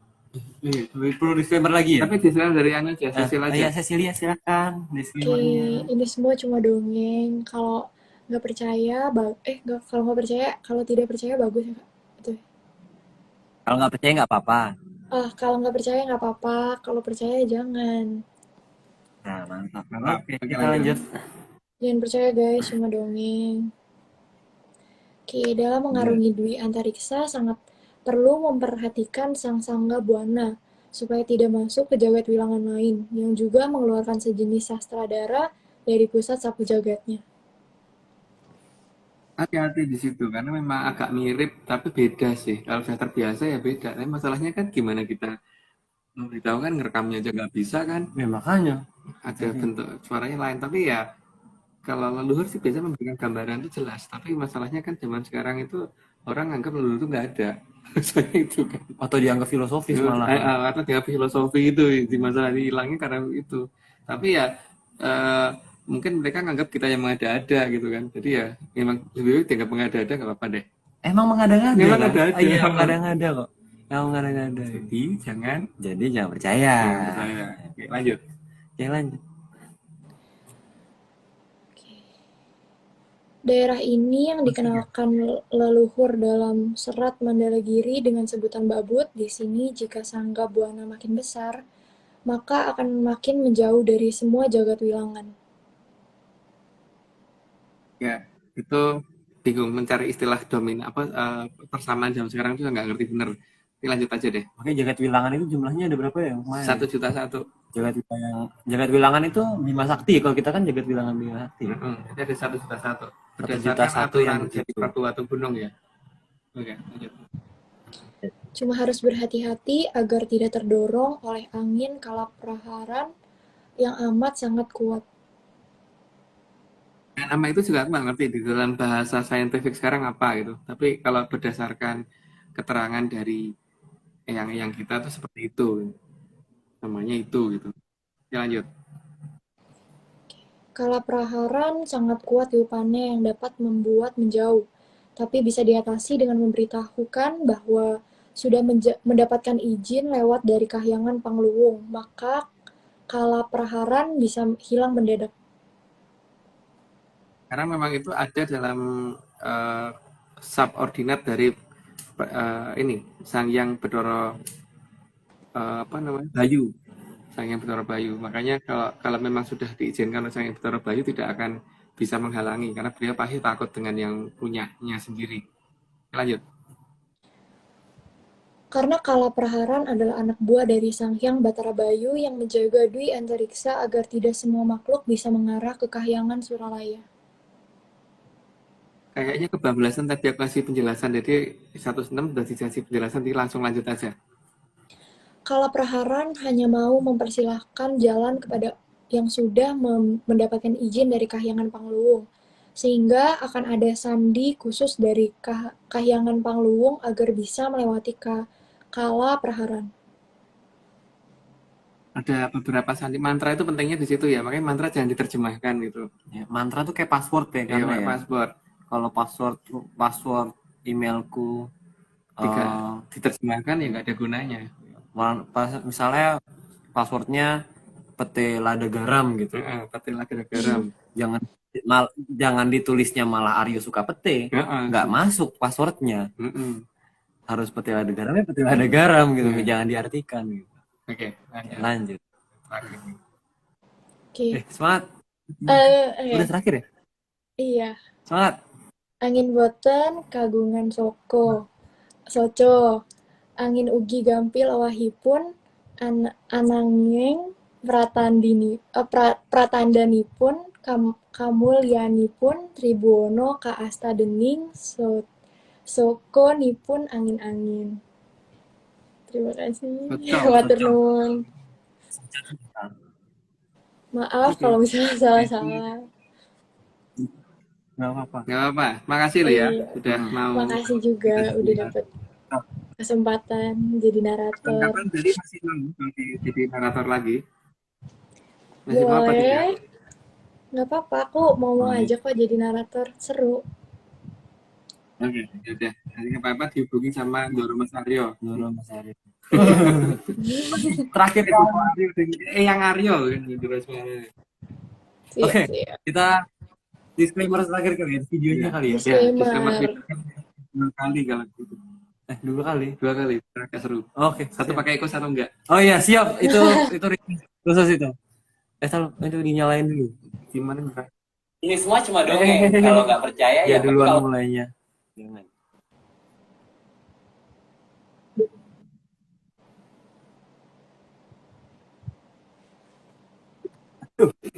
Oke. Kedengeran nggak ya? Coba ya. Terlalu pakai echo ya? Bentar.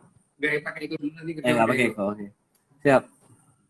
Ini semua cuma dongeng. Kalau nggak percaya ya nggak apa-apa. Tapi kalau mau percaya ya jangan. Mantap. Karena ternyata mic-nya mati. Jadi nggak bisa pakai echo. Jadi mohon maaf biasanya yang minta echo karena kita nggak bisa dangdutan malam ini. Jadi bisa dangdutan. Gitulah. Mungkin ada kata-kata terakhir, kata-kata penutup dari Bapak Agung. Ya, terima kasih sudah membantu di naratori dan Cecil dan terima kasih. Yang dapat melihat acara live ini, semoga bosan. Dan terima kasih juga ini hadir Pak Kiai kita, Pak Kiai, Bapak Kiai. Ada ini sih. Wah nih, monggo. Waduh, rahayu. Salam menyapa. Oke. Terima kasih ya semuanya ya sudah mau. Karena tapi kangen loh, disclaimer tuh kangen loh ternyata. Jadi teman-teman ini semua cuma dongeng. Jadi kalau nggak percaya nggak apa-apa, tapi kalau mau percaya ya jangan gitu. Coba deh dipikir-pikir lagi, keputusan hidup itu dipikir-pikir lagi gitu loh. Jangan gitu. Oke, ini disclaimer terakhir. Disclaimer terakhir. Kita cari dulu. Dicari dulu. Mana ya? Ini dia. Oke. Jadi tim Atlantis Crisis Center atau ALC tidak pernah menjual jasa untuk berkomunikasi atau bertemu dengan para leluhur dalam bentuk ritual apapun. Waspada terhadap oknum yang mengatasnamakan tim ARC. Ritual resmi hanya dilakukan oleh Mas Agung Bimo, Mbak Vicky, dan juga Mas Aryo Dimas. Untuk informasi resmi, silakan hubungi via DM IG @Vicky-Ananda. Jadi @Vicky Ananda ini emang Orangnya sakti banget. orangnya sakti banget, bisa on 24 jam, 25 jam sehari, Jam sehari. 30 jam sehari, jadi bisa dihubungi kapan saja dan di mana saja. 30 tahun sehari. 30 tahun. Kayak kalau hubungi hari ini jawabnya kemarin dong. Gitu, memang sistemnya begitu. Kita nggak ngerti juga kadang-kadang. Ya, aktif 30 tahun sehari yang begini. Bingung kan? Bingungnya udah. Jadi terima kasih juga ya kemarin rekan-rekan yang sudah mau hadir di Kopdar Dim Bogor di sini tempatnya di sini. Seru banget kemarin ya. Pertanyaannya juga asik-asik, Lebih dari 35 orang. lebih lah itu. Pertanyaannya juga seru-seru. Ya seru lah pokoknya intinya. Jadi kalau gitu kita sudahi ya malam hari ini, atau ada yang lagi, atau Cecil mau cerita? Sudah Sudah. malamnya, Cukup ya kalau gitu ya. Oke. Kalau kita sudahi saja malam hari ini. Ada yang nanya Bekasi kapan? Bekasi nanya. Aduh, belum bisa menentukan hari ya. Karena kita sudah merencanakan untuk kembali terus mungkin kemana lagi? ya. Ya kemana-mana, kemana-mana pokoknya. Kemana-mana. Oke. Kita terima kasih sebesar-besarnya kepada Kitunggu Jati Jaya Mongrogo yang sudah mau menjadi pamong bagi kita semua. Kemudian juga terima kasih Mas Bopo Eyang Agung menjadi narasumber dan juga sudah mau membuatkan slide kita pada hari ini. Terus kemudian juga Mbak Cecilia Purnama juga sudah mau menyumbangkan suaranya. Mbak Bunda kayaknya. Oke, terima kasih Mbak Cecilia Purnama juga sudah mau menyumbangkan suaranya pada hari ini. Terus juga Mas Nogo yang sudah mau merapikan slide. Kemudian juga Bang John, seperti biasa gambarnya hari ini lucu sekali, menggemaskan.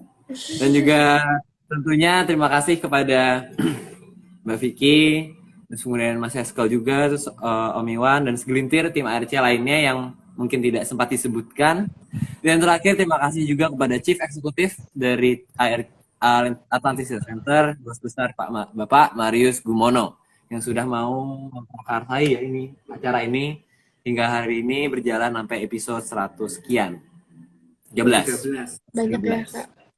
Nah, Mantap. dan ada permintaan ini kayaknya ditunggu 115 karena Paling seru nanti.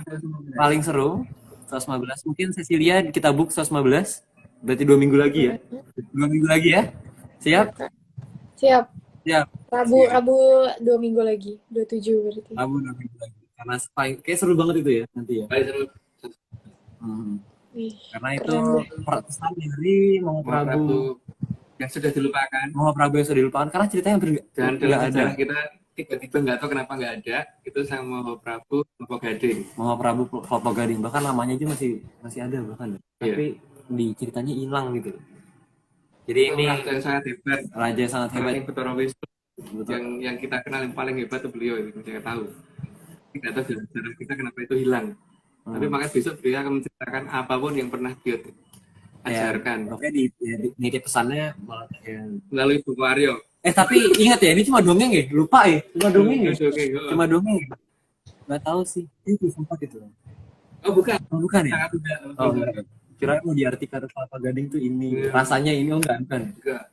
Oke, kita sudahi malam ini. Terima kasih sekali lagi kepada semua yang menyandar, juga Cecilia, Om Agung, dan rekan-rekan yang hadir di sini semuanya. Sampai jumpa di pertemuan berikutnya di 114 episode terakhir tuh kayaknya. Episode terakhir dari Episode terakhir hari kalau kita jelaskan itu udah bingung karena kita tidak menemukan pelajaran bahasa saya itu sekarang kan. Mercaning Jagat Alit yang terakhir nih. Nah, Oke, seri Mercaning Jagat Alit akan berakhir hari ini. Jadi minggu depan sudah masuk ke tema baru. Jadi sampai jumpa di minggu depan di 114. Nanti narasumbernya Mbak Vicky Ananda. Narasumbernya Mbak Vicky Ananda, naratornya Magung bukan ya? Oh. Oke, jadi sampai jumpa di minggu depan. Tetap jaga kesehatan, salam sehat dan juga salam menyan. Dadah semua. Baik Kak. Baik Mas Agung.